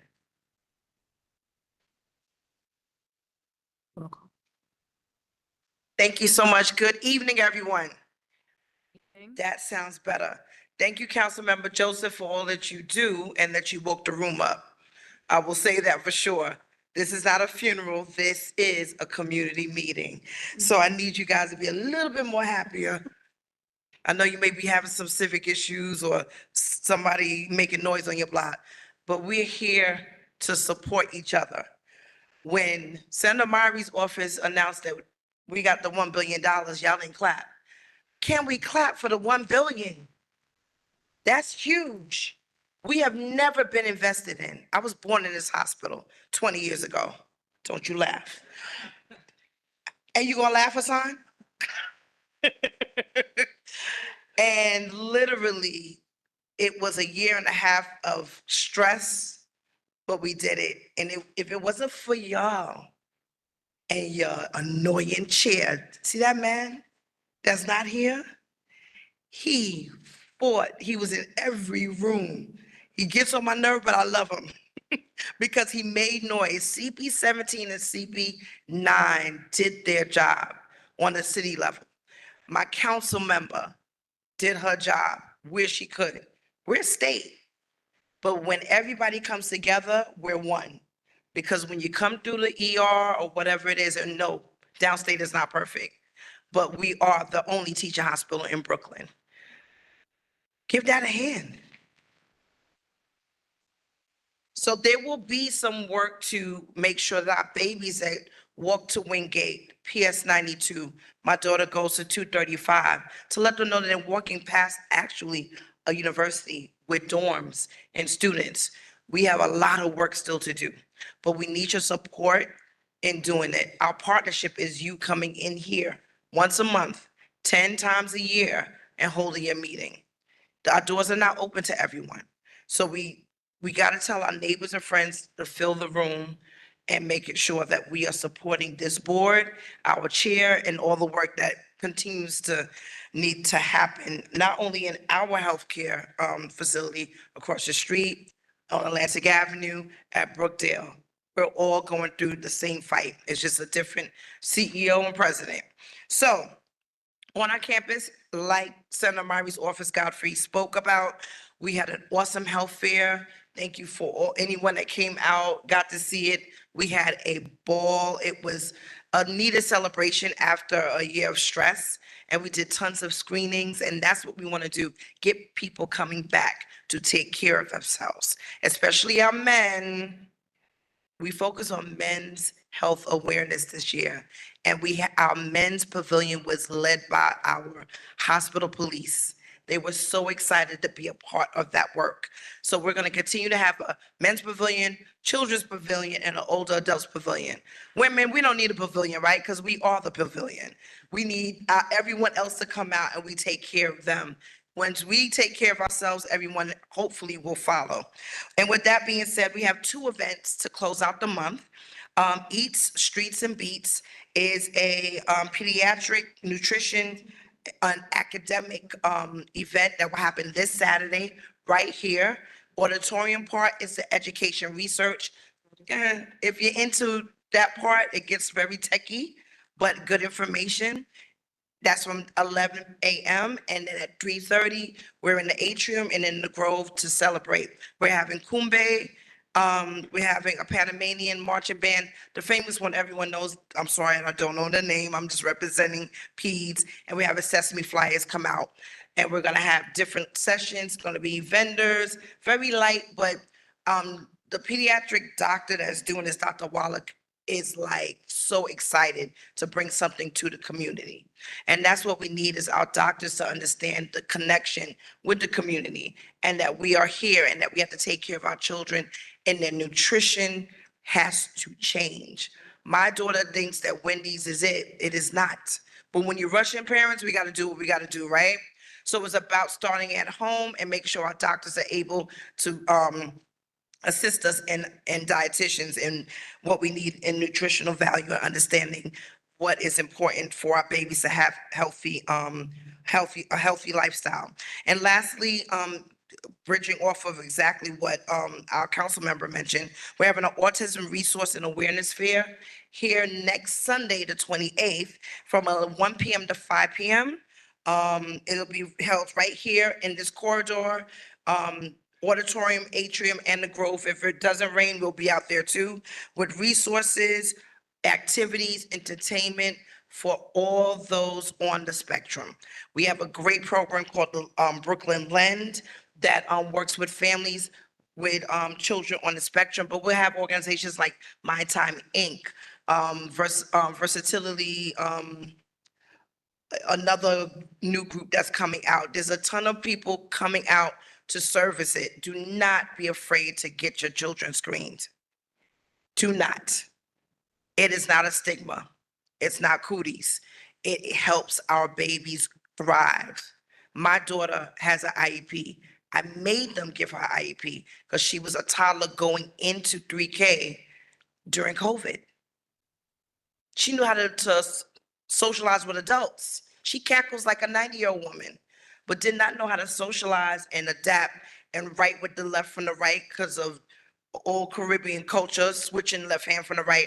The baby was confused, but getting OT and occupational therapy and speech helped her. So we have to remove the stigma, especially in our Caribbean community, to allow our children to get the help they need. There are services out there, there are budgets out there to help. So please use our events and our hospital and these programs that the council members and all our elected officials are providing, because you're going to get some source of information. Thank you for coming back to our house. It is open for you, and we're here to support. Thank you for your time. Can I get a hand clap? Thank you. Thank you. And now we'll move on to the roll call. Please answer as I call your name. Kwame Afraid. Alton Amable. Present. Tiffany Anderson. Hassan Bakruddin. Celia Billen. David Boltzwein. David Boltzwein. Teresa Barrington. Roderick Daly, absent. Herminia Daniels. Natasha Duncan. Yes. LaShawn Freeman. LaShawn. Dorothy Gordon. Rose Graham. Ronald Green. Magna Gium. Magda. Gabriel Herrera. Gabriel Herrera. Michael Hill. Gabriel Holmes. Gabriel Holmes. Celia Hubbard. Celia. Kevin Jason. Kevin Jason. Afia John. Doris Jones. Doris Jones. Julius. Trisha Lewison. Present. Edith Mark. Danielle McCabe. Danielle McCabe. Mark New Year. Mark New Year. Kenton Noel. Kenton Noel. Khadija Olawu.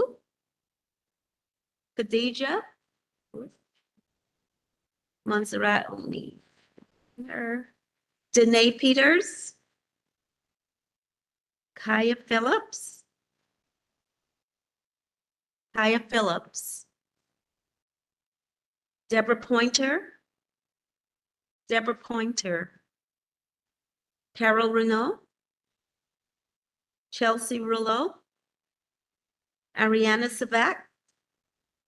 Kamara Swaby. Simone Sylvester. Simone Sylvester. Marie Theodore. Marie Theodore. Marguerite Vigilante. Jody Walsh. Jody Walsh. Kenrick Westcott.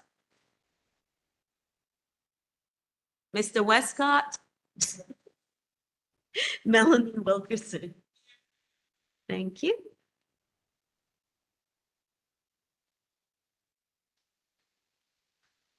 Just a quick announcement. Remember for community board members, the capital and expense budget for fiscal year 27 is due tonight. So please rank each section separately before you leave and hand it to Ms. Farah in the back.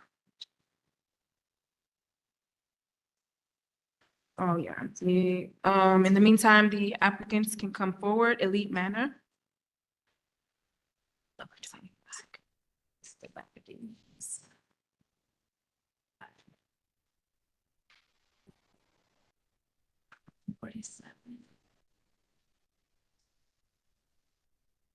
Should have 24 about 47.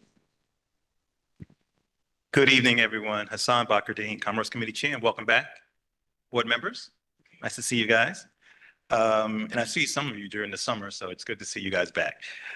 So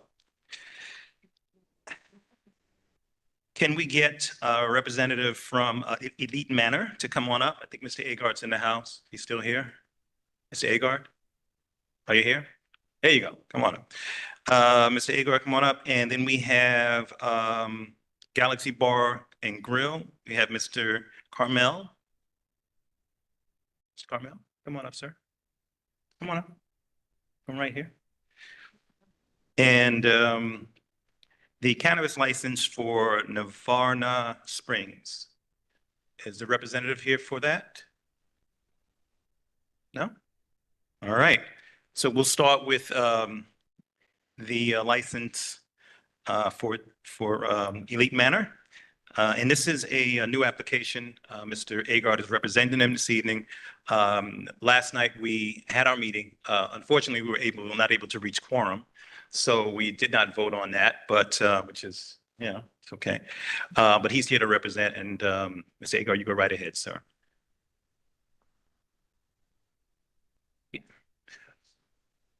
Yeah, we need to give him a mic, guys. Yeah. Good evening, everyone. My name is Patrick Agard, as many of you know already, and I'm here representing Elite Manor. It's going to be a new establishment in an old address that you're familiar with, located at 4501 Glenwood Road, which is the old K&L Manor. This selling the business, and the new owner is going to change the name and start the business afresh. So many of you are familiar with the old establishment that was there. We had some incidences there, but it had a pretty clear and pretty good record for the most part.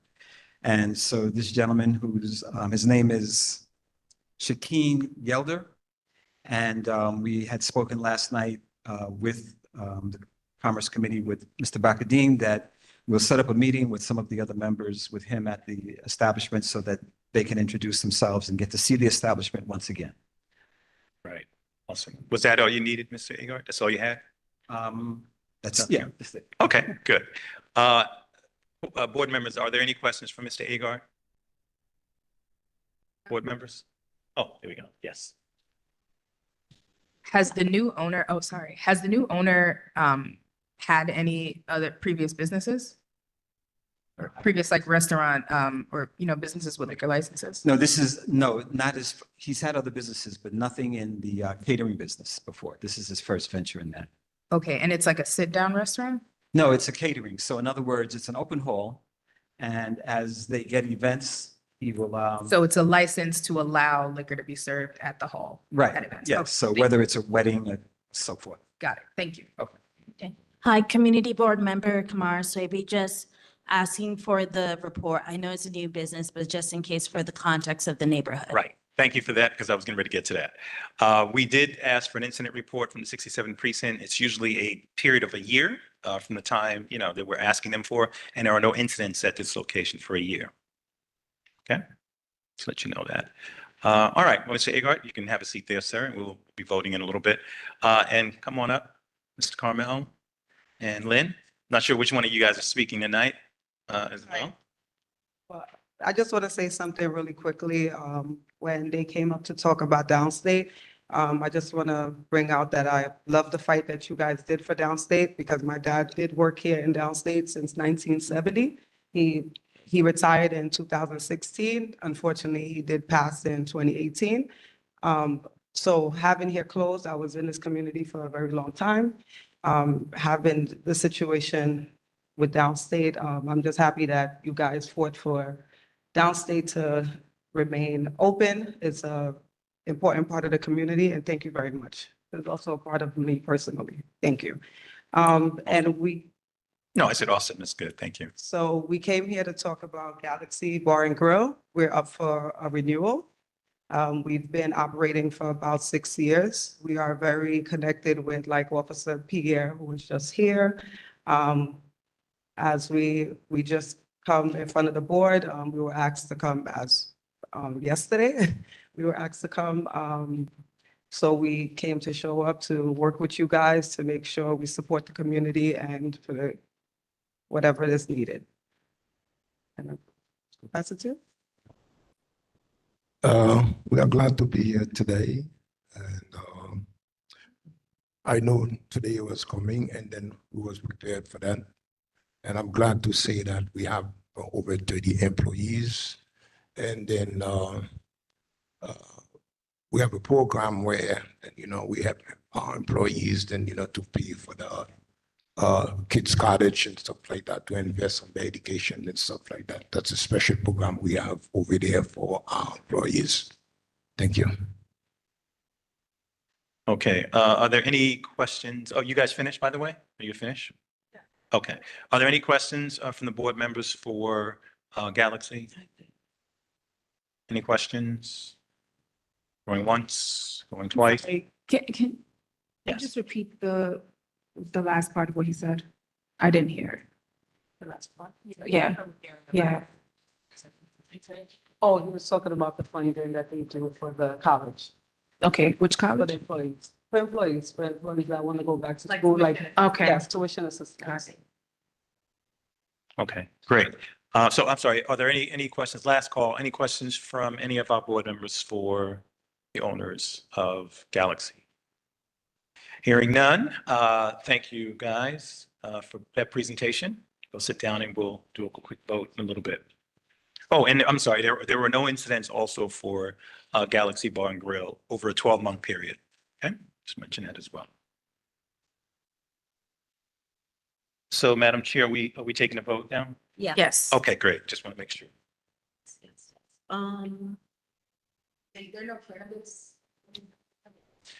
Good question. The cannabis persons were here. I'm not sure where they are, so we have to keep moving with our meeting. So yeah, let's move on. All right. Okay, do you want to do it separate? You want to do it both together? You can do them both together. Yeah, we'll be voting for both of them together. So, you know, yeah, Okay. do that. Okay. All right, so we're going to do them both together.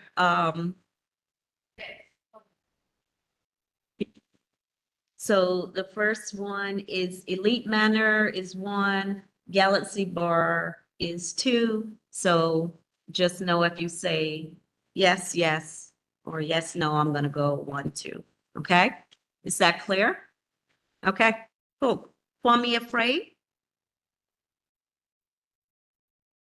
Alton Amable. Yes, yes. Tiffany Anderson. Berla Antoine. Did she come in? No.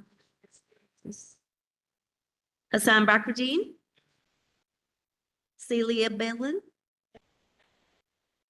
David Boltzwin. David. Teresa Barrington. Herminia Daniels. Natasha Duncan. Yes. LaShawn Freeman. LaShawn Freeman. Charles Galbraith, excuse, okay. Dorothy Gordon. Rose Graham. Gail Grandison is yes, yes. Ronald Green. Magda. Laurent.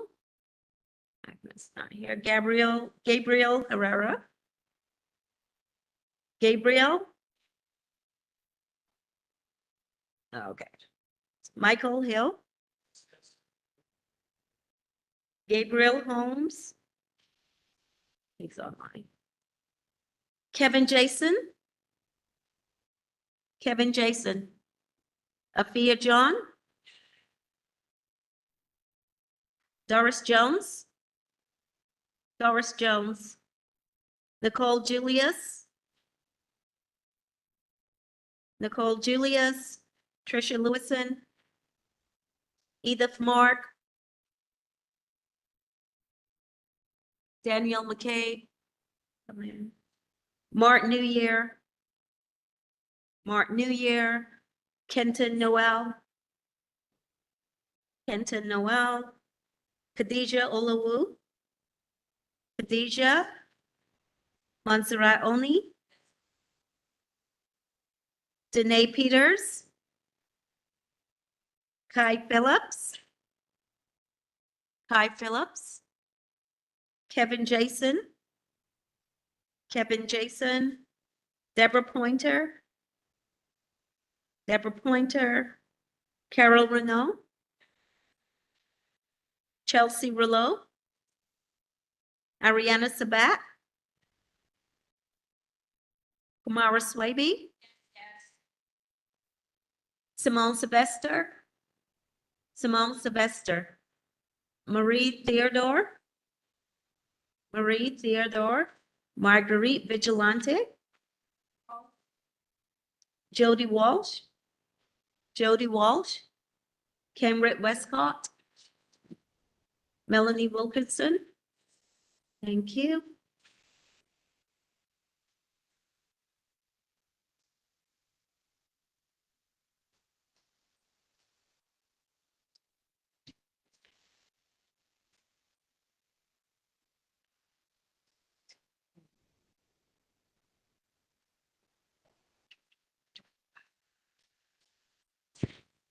While we're in Saturday. Yeah. Oh, yeah. We have 25 years. Yes. Oh, sorry. Can everyone hear me? That's 25 yeses, so both applications are passed. Congrats. And we can move on to adopting the meeting minutes for June 18, 2025. All board members in favor say aye.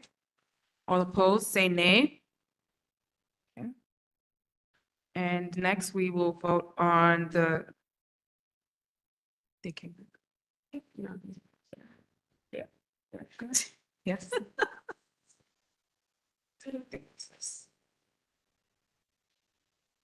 Okay. My apologies, guys. The cannabis applicant actually has returned. So sorry about that. Can we get the representative for Nirvana Springs LLC? Yeah, you can give him the mic and all that. Yeah, and he's going to present his business to you guys. So give him a few moments and then we'll ask him some questions. So go right ahead, sir. Hi, good evening, ladies and gentlemen. My name is Amal Hassan Shafi, and I want to open up a cannabis on Nostrand and Church. I've been living in this neighborhood for approximately, I would say, 30 years. I've always lived on Nostrand and Beverly, a couple of blocks away. I've been there for 30 years, and I recently moved not too far away, 10 minutes away. I still have my mom that still lives here. I always come and visit. And one thing I want to do is open up a cannabis store that is legalized, that is regulated, that is safe for us, that is safe for the community, and something that we should try to push our kids away from. Even though cannabis, it has its benefits, but it also has its downs as well. I believe opening up a cannabis store that is legal could bring back good things to the community. I want to work with the community as well. And I'm looking for the endorsements of our community leaders and our community board and also the community itself. If you guys have any questions for me, please, I'll answer to the best of my abilities.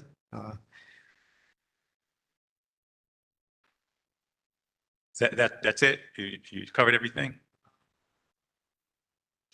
I think it's better if you guys ask me the questions rather than me just talking. I think it's more of a interactive kind of thing. I don't know what you guys are thinking, but whatever you guys are thinking, please don't be too shy. Just come on ahead. Okay. Thank you. Mr. Westcott, can you come to the microphone?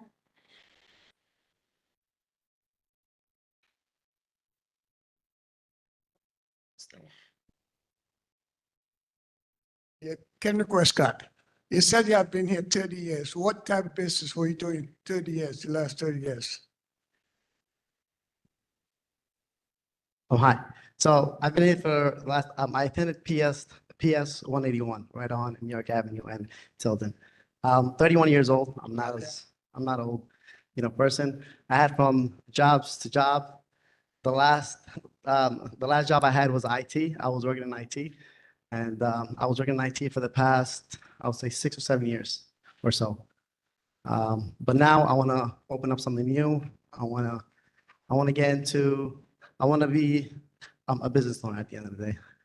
Are you going to do it alone or are you going to have a part? I'm sorry? Are you going to have a business alone? Are you going to be a lone owner or are you going to have someone, a partner with you? No, I applied for a business loan and I got approved as well. Right, are you a lone business owner? Right. Oh, no, this is gonna be my business and my sole business as well. Excuse me, a quick request. Community board members, can you please stay? As people leave, we lose quorum and then we won't be able to vote on this issue. So Right. please don't leave until the votes are completed. Thank you. Yes. I actually have a quick question, but feel free, come to the microphone. What's the hell? Yeah, if board members, if you have a question, just go to the mic. If you don't mind. My question is just to ask what if the Commerce Committee has a recommendation on this applicant? No, we weren't able to reach quorum last night, so we don't have a recommendation for this applicant. Okay, Yeah. no problem. Hi, I'm Michael Hill. Just quick question. You said that opening up a cannabis store can be good for the community. Could you explain what that means? One, it gives back to the community by paying taxes. I believe now the percentage is almost around, it gives back 25% in taxes. So it's for every sale you make, you have to pay a certain tax.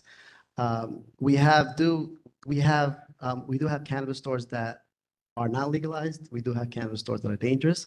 Those are the ones that do not give back to the community. With this one, I believe it will be good for the community. And also, it's not only paying back taxes. I believe that we could work together as well. Community members, community board members as well. We can work together and I could set up fundraisers like as well. I know some good things like we could do book bag giveaways if you guys are interested. We could do a lot of giveaways that I believe will give back. And, yeah, it's all just talk for now, but I believe we could do very good things as well. Thank you. All right. Are there any other questions for the cannabis applicant? Oh, yes, Ms. Bellin, come on up. How many young people in the neighborhood will you be employing? Well, about, you need to run the business, you need about, I would say, 12 to run it sufficiently. So myself is one, and I probably need 12. I do have good friends that are from the neighborhood, and I still keep in contact with them till this day. So those are gonna be people that I might be like employing. And the rest of the people is gonna be people from the neighborhood. I will be holding up, I will be holding up events, and I will be doing interviews. And if people are willing to come and work, and if they have the experience, of course, I will be wanting to hire people from the neighborhood, because one, it's a great commute for them. Two, it's, give back to the community. And three, the people that will be working will be dealing with people from the neighborhood itself. So of course, I'm going to be hiring people from the neighborhood. Thank you. No problem. Yes. What is the closest legalized shop to the location you've selected and with proximity? I believe the closest one right now is Flatbush and Church. That's the closest one from here. So as long as you are 1,000 feet away, and the place that I am interested, it falls within that category.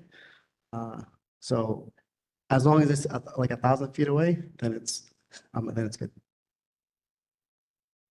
Hi, Danae Peters. I had a similar question, but also what's in the location currently and why are you interested in this particular location? Currently now it's a mini market. The mini market is running out of business, and the owner needs a new tenant. And I believe the lease expires on him, and the current tenant is currently not going to renew the lease. And that's why I have chosen that location. One last question. Hi, my name is Afia. I'm a new community board member. So, thank you.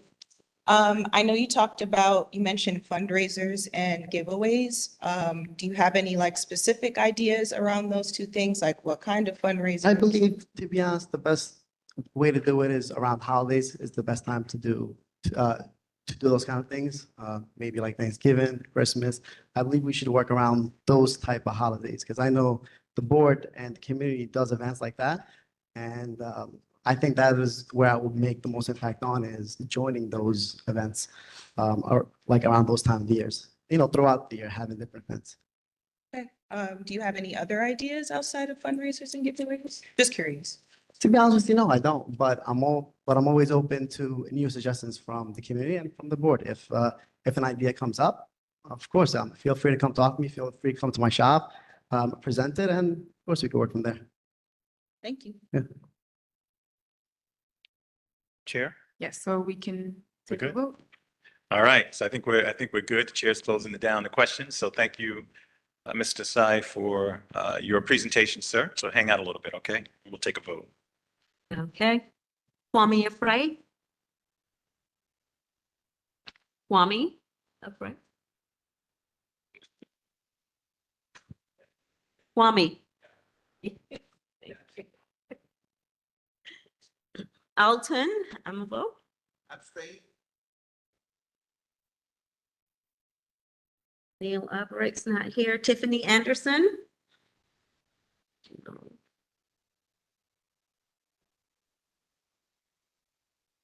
Hassan Antoine's not here. Hassan Bakruddin?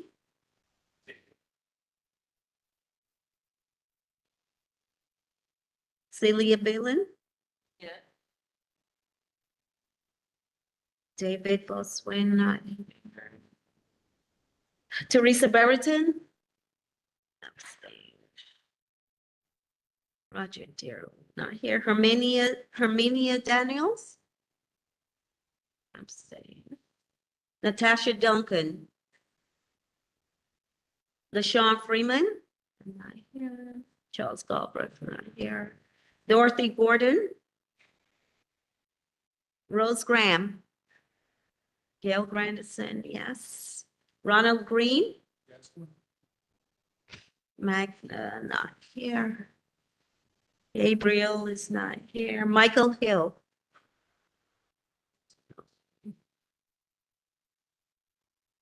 Gabriel Holmes, oh, he's not here. Kevin Jason, not here, sorry. Afia John. Doris Jones. Not here. Sorry. Tricia Lewison, Abstain. Edith Mark. That's not here. Mark New Year, not here. Kenton. Noel is not here. Khadijah is not here. Montserrat only. Danae Peters. You said? No. Kaya Phillips, not here. Kevin Jason, not here. Deborah Pointer, not here. Carol Renault. Chelsea Rouleau. Ariana Sabat. Kamara Swaby. Simone Sylvester, not here. Marie, not here. Marguerite Billy Vigilante. Jody's not here. Camrick Westcott. No. Yes, no, thank you. Melanie Wilkerson. Thank you. Okay, we're gonna move on to the vote for secretarial position.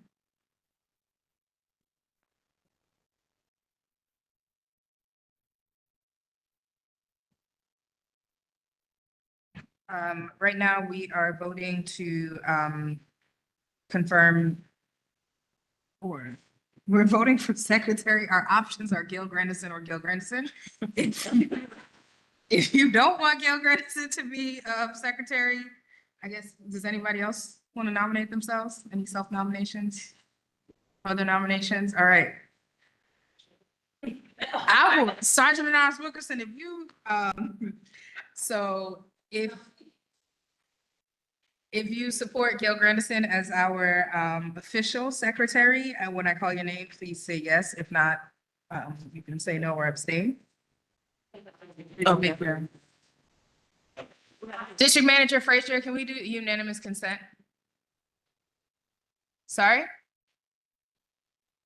Raising hands, we can do that? Okay, fantastic. So we need a motion on the floor to approve, Motion to approve the current secretary, Gil Grandison.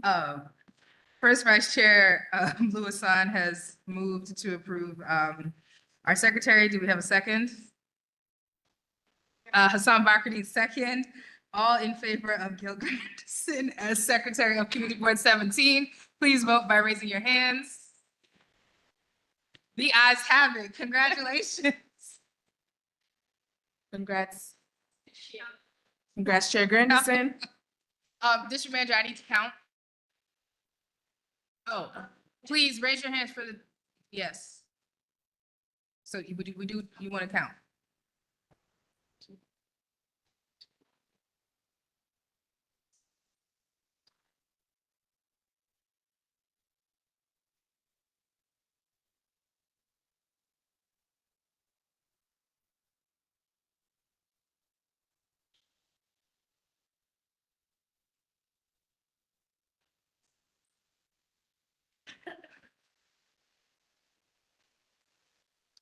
Again, congrats, Chair Grandison. Congratulations. And we can prepare for the presentation. Okay, brilliant. The Habitat for Humanity presentation? Okay.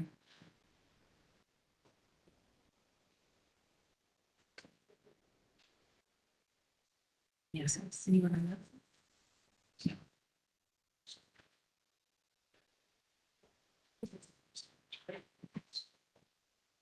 So the cannabis application only received 10 yeses. It did not pass.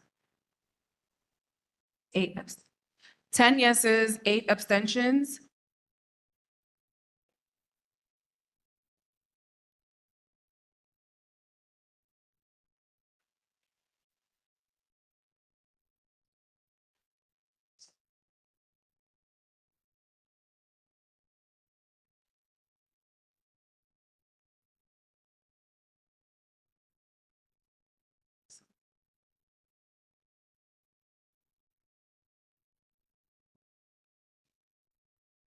7 noes, 8 abstentions, 10 yeses. Before that happens, I think we need to share this. 7 noes, 8 abstentions, 10 yeses. Cannabis application. Then people at home. It doesn't. So No, it does not pass. you have to have half plus one yeses. So. We now have 4 to 7 members. So we will get. No, I think it's half of the present vote. Yeah, so that would be 23. So like 11 plus 1, so 12. Would have been a pass. Intrusive? I think the gentleman has a question. Sorry about that. I'm sorry, so if half the, like, I'm sorry, can you just, So Can you just of read the that one? people who voted, half plus 1 have to vote yes in order for it to pass. But because there are so many abstentions, while you had more yeses than nos, you didn't have half plus 1 has to be 51%. all right, so was the substantial, was the disqualifier factor? An abstention is like no vote. So there were 20, how many people voted? 25. 25, and you had 10 yeses. What, 24? 24, 10 yeses, 8 abstentions, and 7 nos. So you would have needed 13 yeses. So half is 12 plus 1, you would have needed 13 yeses to pass. Perfect. Thank you, sir, guys, so much for your time. I really do appreciate it. Thank you.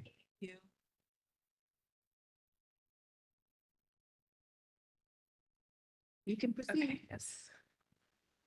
Hi, good evening, everyone. My name is Sophia Matheny. I am a Brooklyn Borough Planner for the Department of Housing Preservation and Development. We're excited to be back here tonight presenting this home ownership project for a vote tonight. Tonight, I'm here with Matt Dunbar and Rick Fudge from Habitat for Humanity NYC. Norman Cox, our architect from Union Street Studio Architects, and a couple of our planners from HPD as well. Okay. So just to give a little bit of context, the Constellation Cluster is made up of 8 scattered sites currently all on vacant, underutilized city-owned lots across 4 Brooklyn community boards.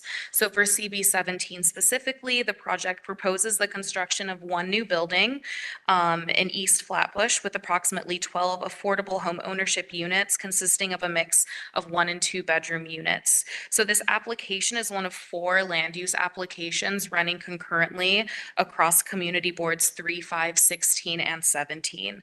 So the requested project approvals through ULURP include an urban development action area designation, project approval, and disposition of 2 city-owned lots. And this project certified on July 28th, 2025. So now I'll pass it over to Habitat. Sure. Good evening, everybody.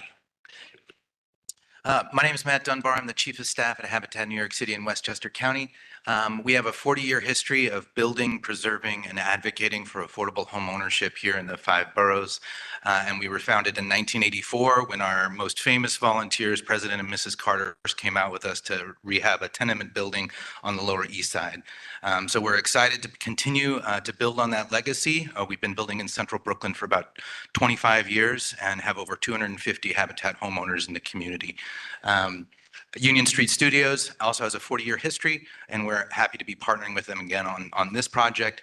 And another one of our development partners in this project is Interborough Community Land Trust, which is a CLT that Habitat helped to found and exists to preserve affordable home ownership in perpetuity to make sure that the buildings that we build last for generations to come. So the CLT model separates the improvements, the buildings, from the land. So the land, after Habitat takes ownership of the properties and develops the properties, we will be then selling the buildings to the homeowners who will own their co-ops, and the land will be transferred to the Community Land Trust. There will be a 99-year ground lease established between the homeowners and the CLT to ensure long-term affordability long past the term of the first regulatory agreement and the tax exemption. And that is really to, again, to reinforce the generational affordability and to ensure that the subsidy lasts for more than the first families that purchase.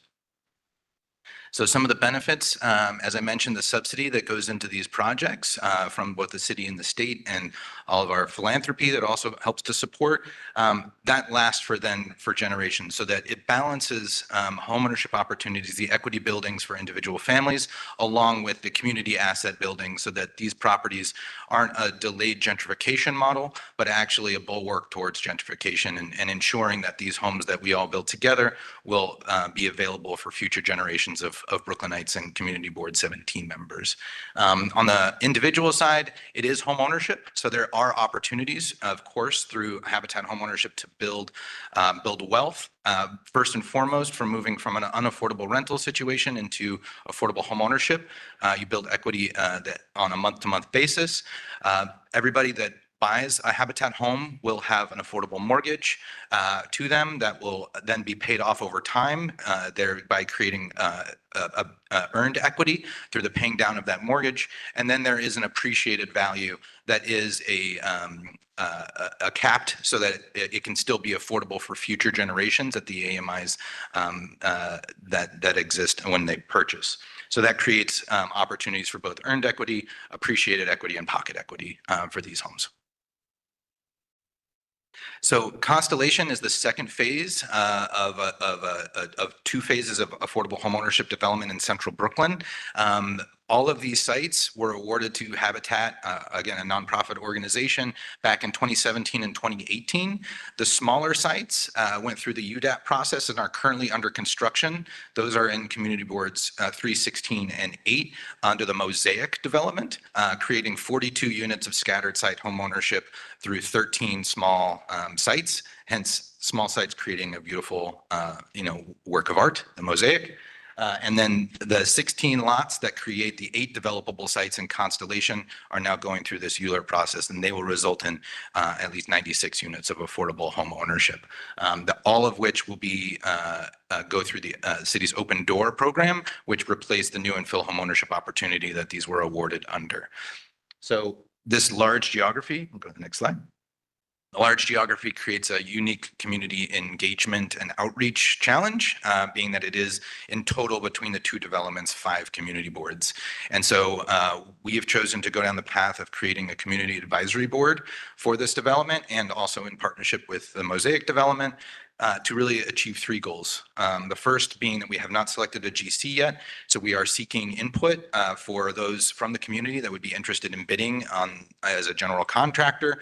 We are seeking local and MWBE contractors to be a part of that bid list, and so we'll be selecting a qualified general contractor, but we're also building a list of subcontractors that we can then provide to the general contractor so that we can meet and exceed our 50% MWBE goal for this project.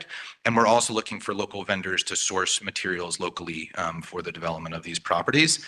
After that, we'll be moving into the closing and the construction and the pre-marketing phase, in which we will want to be at as many community events as possible to let residents of the community know that there's affordable homeownership opportunities coming down the line so that they can get connected with first-time homebuyer programs, get their credit fixed if they need it, use some savings for down payment, and be prepared to apply when the marketing window opens, which is the third phase. When the marketing window opens, we want to partner with the community board and with local organizations to do info sessions and get the word out so that as many local residents that might qualify for the homeownership as possible will be able to apply to become Habitat homeowners.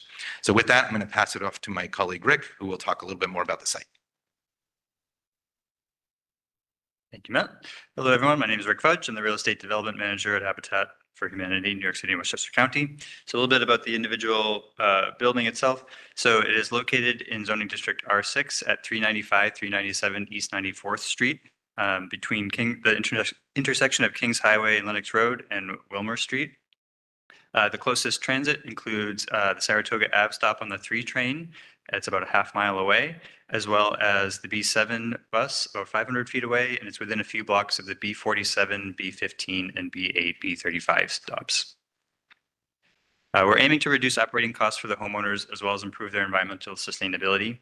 The Constellation buildings will be designed to comply with Enterprise Green Communities. They'll be solar ready and feature high performance windows and insulation as well as a tight building envelope. The design also prioritizes indoor air quality and thermal comfort, so they'll be fully electric, no gas or combustion, and they'll have highly efficient appliances and building systems. This will include a VRF system for heating and cooling, which will be controlled within each individual unit rather than building-wide. And there will also be ERVs for reclaiming waste heat and regulating humidity. We're aiming to specify locally sourced materials wherever possible, especially those with low environmental footprints. So if anyone has any recommendations, please send them our way. And lastly, amenities will include in-unit washers and dryers, an elevator, indoor bicycle storage, and a relatively large landscape backyard accessible to all building residents. The site is located on block 4669, lots 22 and 23, which, as Sophia mentioned, is currently vacant and owned by the city. It will be a 6-story building of approximately 11,736 square feet, featuring 12 affordable homeownership units, including 2 one-bedroom units and 10 two-bedroom units, with unit sizes ranging from 603 square feet to approximately 718 square feet. And I'll pass it back to Sophia. So the proposed project will be developed through HPD's Open Door program, which supports affordable home ownership. And these units will only be made available to first-time home buyers. There are a couple of first-time home buyer down payment assistance programs through HPD, and I know that Habitat has one as well that we can give some more context on if we have some more questions at the end. So for this project, all units will be made affordable to households earning between approximately 70% to 80% of the AMI. And I just wanted to quickly highlight this chart that shows some facts and figures with sales price, minimum qualifying income, max income, and then we also have some figures highlighting the average monthly mortgage and the utilities and maintenance fees, which we can also go over in further detail if there's more questions. So this is the unit mix and affordability for the Constellation cluster, just highlighting the same facts and figures. So we have sales prices, again, minimum and maximum qualifying incomes, and then the average monthly mortgage, utilities and maintenance. And again, this is for the entire Constellation cluster. So we wanted to just quickly highlight a couple of follow-up items that we received from you all. So we had a pre-ULURP briefing with you all on July 9th, and then we had another ULURP hearing on September 4th.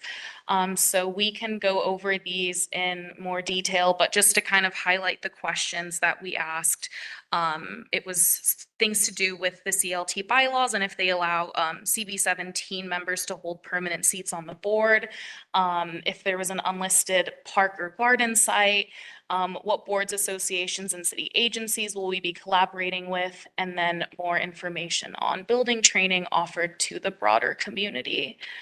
So these are just some quick answers, but again, we can go over those at the end if there are questions. So this is just a quick project summary. So after tonight's vote, we will move through the formal review process, which is 30 days with the borough president. We're anticipating a meeting with them in mid-October, 60 days with the planning commission, and then 50 days with the council. So thank you all for your time and your attention. This concludes our presentation, and we'll be happy to answer any questions. Thank you. Thank you. Thank you. Any questions?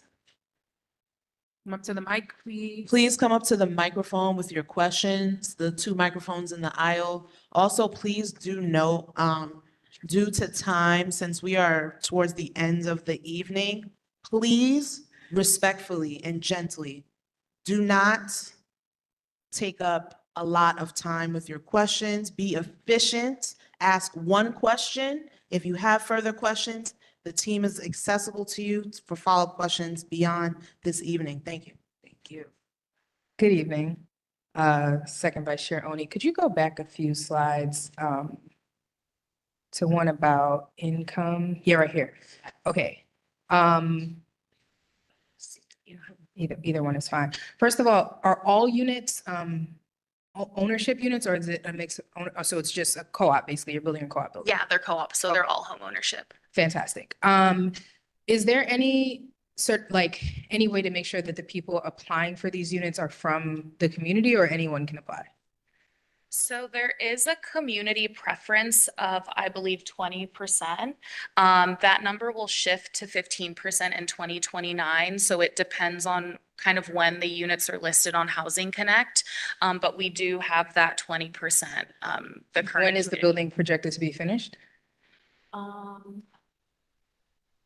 We would anticipate sales to occur in late 2028. 20, okay, so like 20% at the start and then, okay. And then this maximum qualifying income is for a family of 3?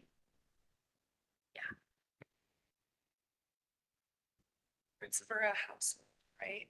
Yeah. So it varies. There's different household incomes, but for each unit, it's typically like 2 people per bedroom. So that household could then encompass however many people that then relates. Got it.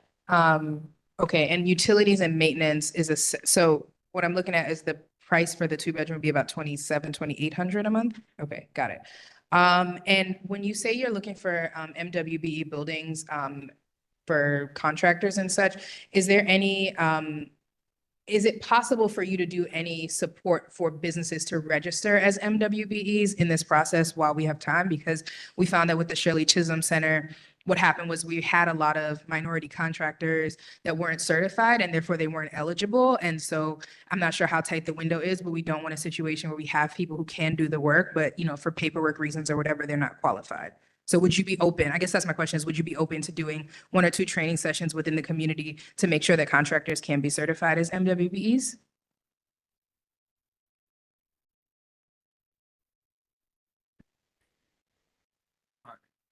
On the Habitat side, we don't actually have experience with helping anyone register in that process. So we would probably recommend that people connect with their local elected officials for potential guidance or with the agencies at the state. Because as a nonprofit, we can't register for MWBE as an NWBE, even though our. Yeah, I understand. I guess my question is, I'm asking you, could you please try to maybe you all partner with a local official or whatever to have, because we've seen this happen before and it's what's going to happen again is you'll put out a deadline, people won't know the deadline is coming, and then your deadline will be too close for them to register as an MWBE. So we're just asking, I'm asking if that's something we could look into. Yep. Thank you. And then my last question is, will you be at the community fair on October 18th?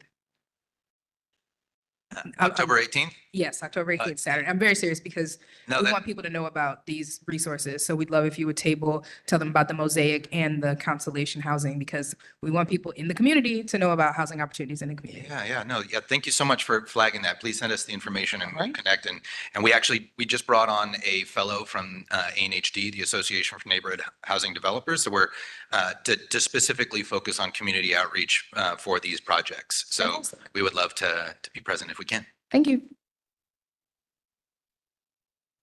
Yes, my question is regarding. Into the mic, income. please. Thank you. Thanks. My question is regarding the income. I guess I wanted to, how'd you come up with that 6-figure amount?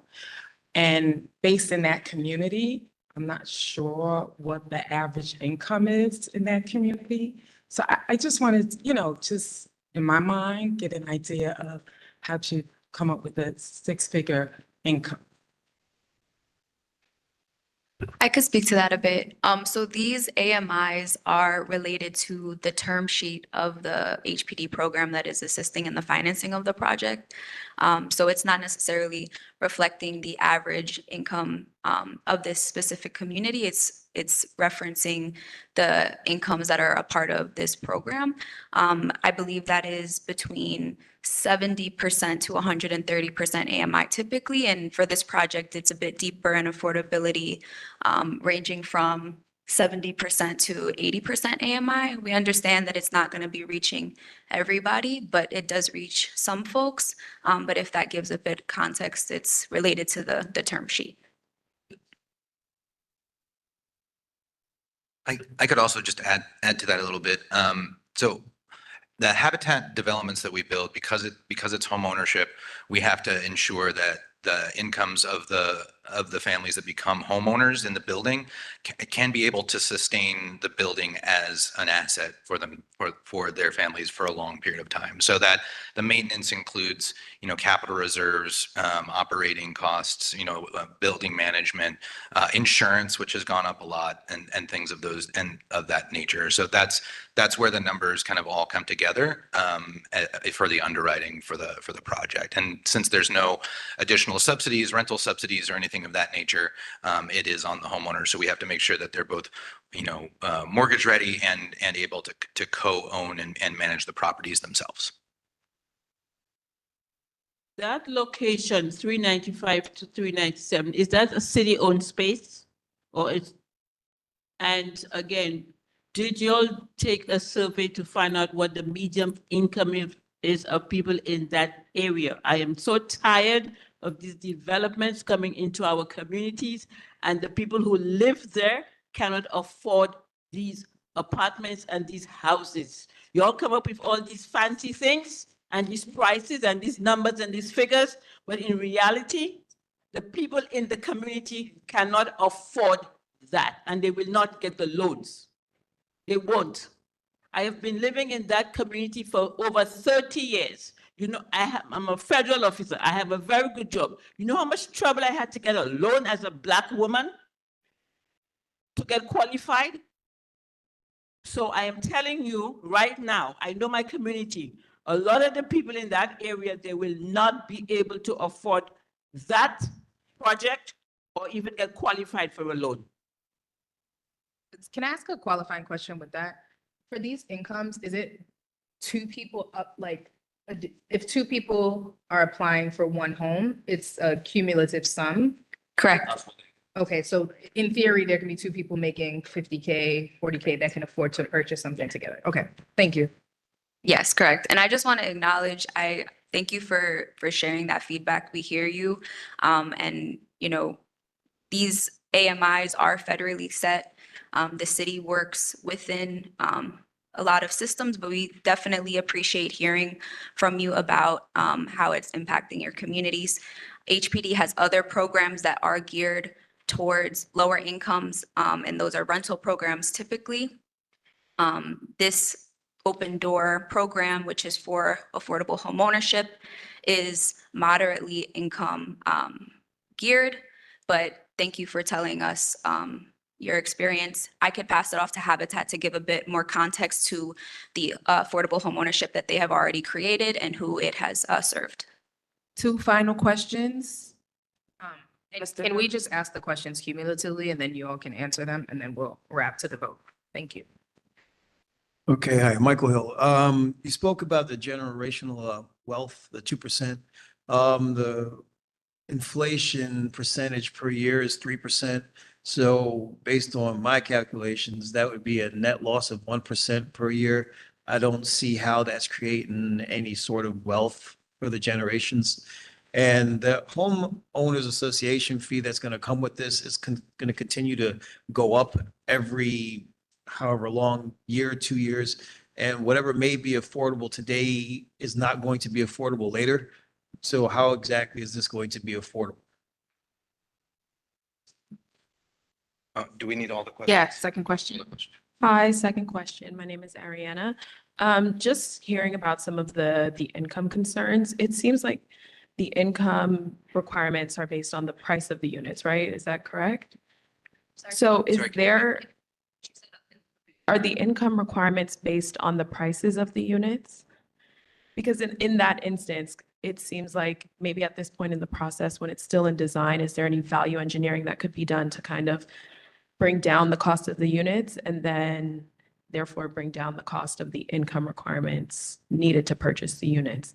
That's just a question based on some of the income questions that have been coming in. Thank you. Okay. Go ahead. Thanks. All right, should we answer? Which one do you want to do the first one? Sure. So again, to answer some of the equity building, wealth building, and percentage So the majority of the homeowners that Habitat has built for historically, and we've built in Community Board 3, Community Board 16, we have a few homeowners in Community Board 17, have generally been between 60 to 80% area median income. So this project does meet generally in where we've been building on the AMI level for the past 25 years in Brooklyn. And we generally always find and partner with families from the communities. I'd say 80% of our home buyers have been from the community boards in which we build or immediate adjacent community boards. So there is, the majority of homeowners do come from the communities, and sometimes they come from other parts of the city because they haven't been able to live and own in the communities that they were raised in. So they're coming back to their community boards. And in relation to the equity building and the wealth building opportunity, it's true that the increase in the appreciation of these units are capped at 3%, which we calculated over, we're calculating it over a large kind of arc of time rather than from year to year. So if you're talking about 3% this year, if there's an inflation that's higher in that year, it would not keep up with inflation. But in other years, oftentimes inflation might be lower than that. We've seen that in recent years as well. But I want to also emphasize that unlike rental, with home ownership, all of our home buyers will have mortgages that they will be paying off and investing in themselves as well during that period of time. So while appreciation is part of the wealth building aspect of home ownership, also the paying down of the mortgage and paying off of the mortgage is also a big part of the wealth building opportunity. So if a person has a 30-year mortgage and they're there for 30 years, not only do they see the appreciated value of the property, but they've also paid off their entire mortgage. And so when that gets sold or passed on, that value also gets passed on to their children. So that's an important part of the Habitat model. And I'll also emphasize with these units, we underwrite to, all of these numbers are underwritten to certain assumptions, which includes energy usage, and these will all be, energy usage is controlled by the homeowner, so there is opportunities for savings on that side. But we also, all of our homeowners often access down payment assistance. So that might be up to 20% down payment assistance from the Home First program, but many of them also access affordable mortgages through the State of New York Mortgage Agency. And that can also come with down payment assistance, grants and loans as well. So oftentimes our home buyers are starting with that equity in their property, which they didn't necessarily kind of contribute to the beginning. So that's also part of the wealth building process. So there's multiple layers here, but I'll pass it off to. And then regarding the sales prices and the AMIs, it's a little bit of a balancing act. So these numbers are estimates for the moment because we are still finalizing the design and we haven't bid it out yet to GCs. So once we get actual proposals in from GCs, we'll have some of these numbers will finalize a little bit further. But the way that the sales prices are set is that we come up with, right now, it's the best estimate for how much this project will cost. And then we figure out, working with our partners at the city and the state, what kinds of subsidies, and our elected officials, what kinds of subsidies will go into the project. And then what's left over needs to be made up through the sales prices. And that is what is matching the AMIs. So we will be doing value engineering where possible. We do try and keep these buildings as affordable as possible, while still preserving the amenities that we feel are important for homeowners and that we have heard are important, that people want. But so it's a little bit of a balancing act between aiming for the certain AMIs as low as we can and plugging the budget gaps with the sales prices. Now, I'd like to add just one more thing, just because our decision to move into the community land trust resale restricted model is based off of history and experience with doing this homeownership work for over 40 years. And just one example of one of the reasons why we switched to that resale restriction. We used to build, condominiums with limited affordability. So it wasn't long-term necessarily affordability. It was affordable to the homeowners that purchased at that time. So for example, we sold a condo unit. We were doing some development in Harlem on East 136th Street. We sold a unit at $120,000, very affordable for that family at that time. This was in 2001. And only 10 years later, that unit was sold to an investor because there was no resale restrictions on purchase, who purchases next and what that price would be. That family made a lot of equity. They sold for about $650,000 10 years later to an investor who then flipped it for $900,000 within 3 to 6 months. And that was over 15 years ago. So you can imagine what that Habitat home is now selling for, you know, in the neighborhood. And so this model balances that wealth building opportunity for the homeowners that partner with us, while still creating the opportunity for that homeownership asset to remain in the community for future buyers. And so that's a lived experience for us that wanted to balance that community asset building with individual family wealth building. So that's a little bit of explainer on that. Thank you very much. Chair Frey, going to provide the committee's recommendation. Yes. Thank you. I also want to note that we do have flyers out there for the home buyer assistance program from HPD. Good evening, everyone.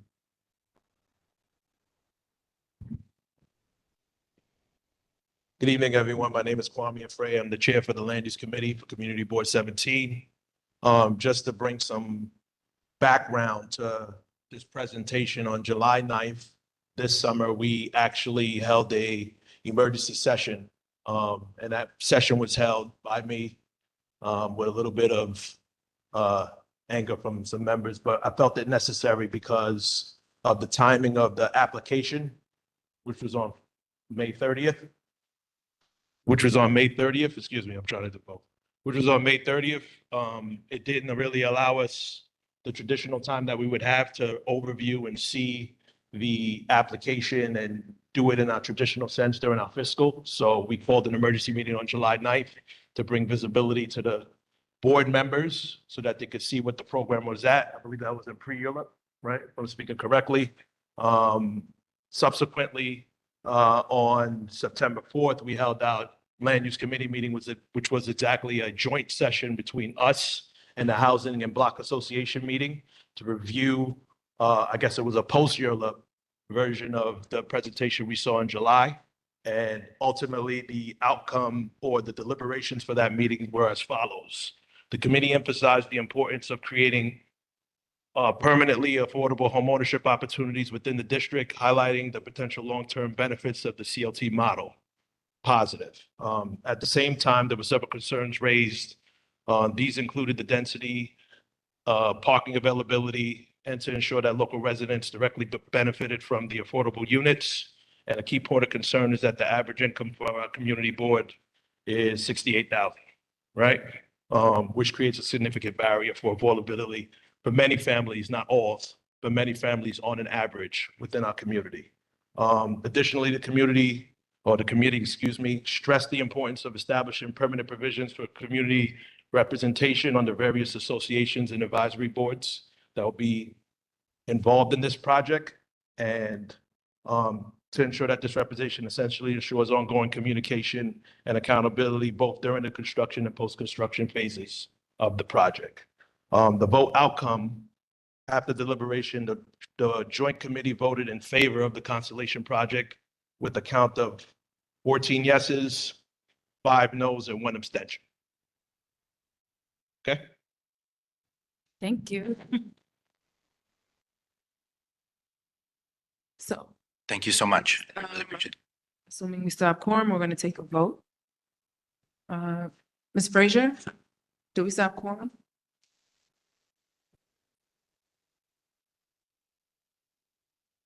Okay.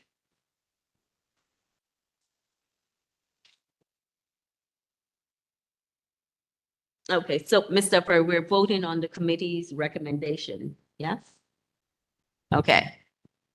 And we heard Mr. Frey said that the committee voted 14 yeses, 5 noes, and 1 abstention. Yeah.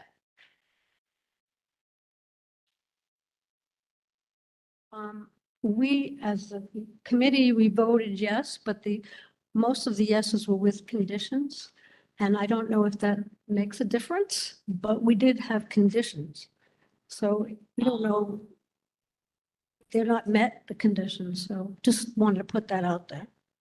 So you guys heard that. They voted yes, but with conditions. So I'm sorry, can I interrupt for a moment? Oh, no. Aren't you a million miles away? Very quickly, please. Yes, I'm in Japan. Yes, you're only voting on the recommendation of the committee. If the chair of the committee would like to present conversation, it's up to the chair, but you're only voting on the recommendation of the committee, which is in the affirmative, not on the recommendation based upon the yes. It's just yes or no, or abstain. Okay. Okay. We're starting. Right, it's 9:47. Let's do this. Kwame Afraid? Alton Amable? Tiffany Anderson? Hassan Bakrdeen? Celia Beelan? Teresa Brereton? Herminia Daniels? Natasha Duncan? Natasha Duncan? Dorothy Gordon? Rose Graham? Gail Grandison, abstain. Ronald Green? Michael Hill? Gabriel Holmes? Sorry, it's not here. Kevin's not here. Afia John? It's not here. Resign. Absent. Tricia Lewison? Edith Mark? Mark's not here. Kenton Noel is not here. Khadijah is not here. Montserrat Oni. Danae Peters. Kai Phillips, not here. Kevin Jason, not here. Deborah Pointer, not here. Carol Renault. Chelsea Rouleau. Ariana Sabat. Kamara Swaby. Simone's not here. Marie's not here. Marguerite Vigilante. Jody's not here. Cameron Westcott. Melanie Wilkerson. Yes.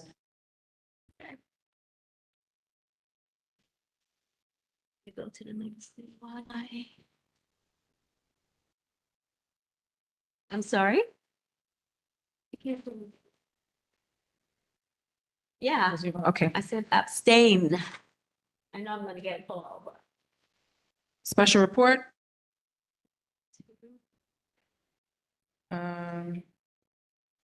I'll just add that we're still in the process of the move. We completed a test fit for the new community board office, and it's underway. Unfinished business. Old business. New business. We have new stuff.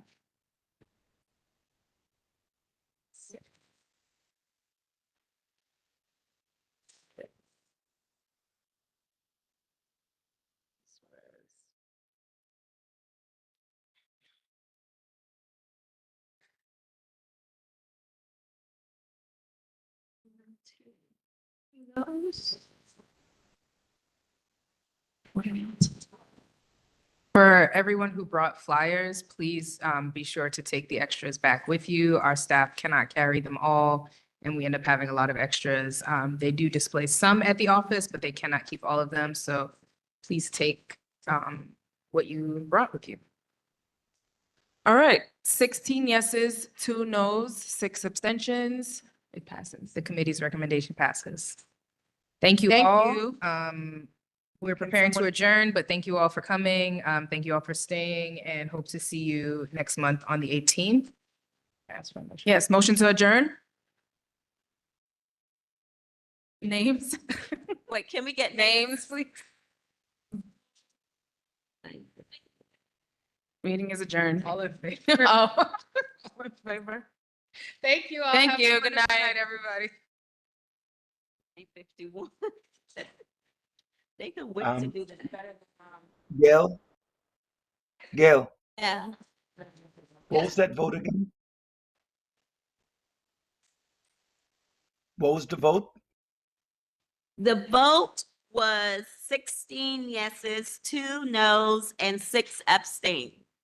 I just feel I don't want to vote because I didn't feel No, like no, they moved. no. I wasn't questioning your vote. I'm just want to make sure that we had quorum. Mr. Daly, good night. Good night. Take care. Enjoy. I Mr. have to wait. Daly, please call me tomorrow when you have some time. I And don't have, did you I check your don't, email? I am checking my email, but I don't have a phone. My phone has been, I don't know what happened to it. So I have a phone as of right now. So everything you can call me on my, I call you from my wife's phone. Right. People want them. So, I was talking to her because during the last, someone else here in my youth, all were part of that organization. They had a bus and they had events, for a fair that was going on. And I was talking to Alice and he's like, that's something that has to add something up there. And she said, like, you look into it. Oh, what type of bus they had? What were they doing? They're just giving information about like, we need money and all that. And other. Oh, maybe participate in budgeting. Yeah, yeah. Yeah. I got it. Sorry, budget. Interesting. I'm sitting down.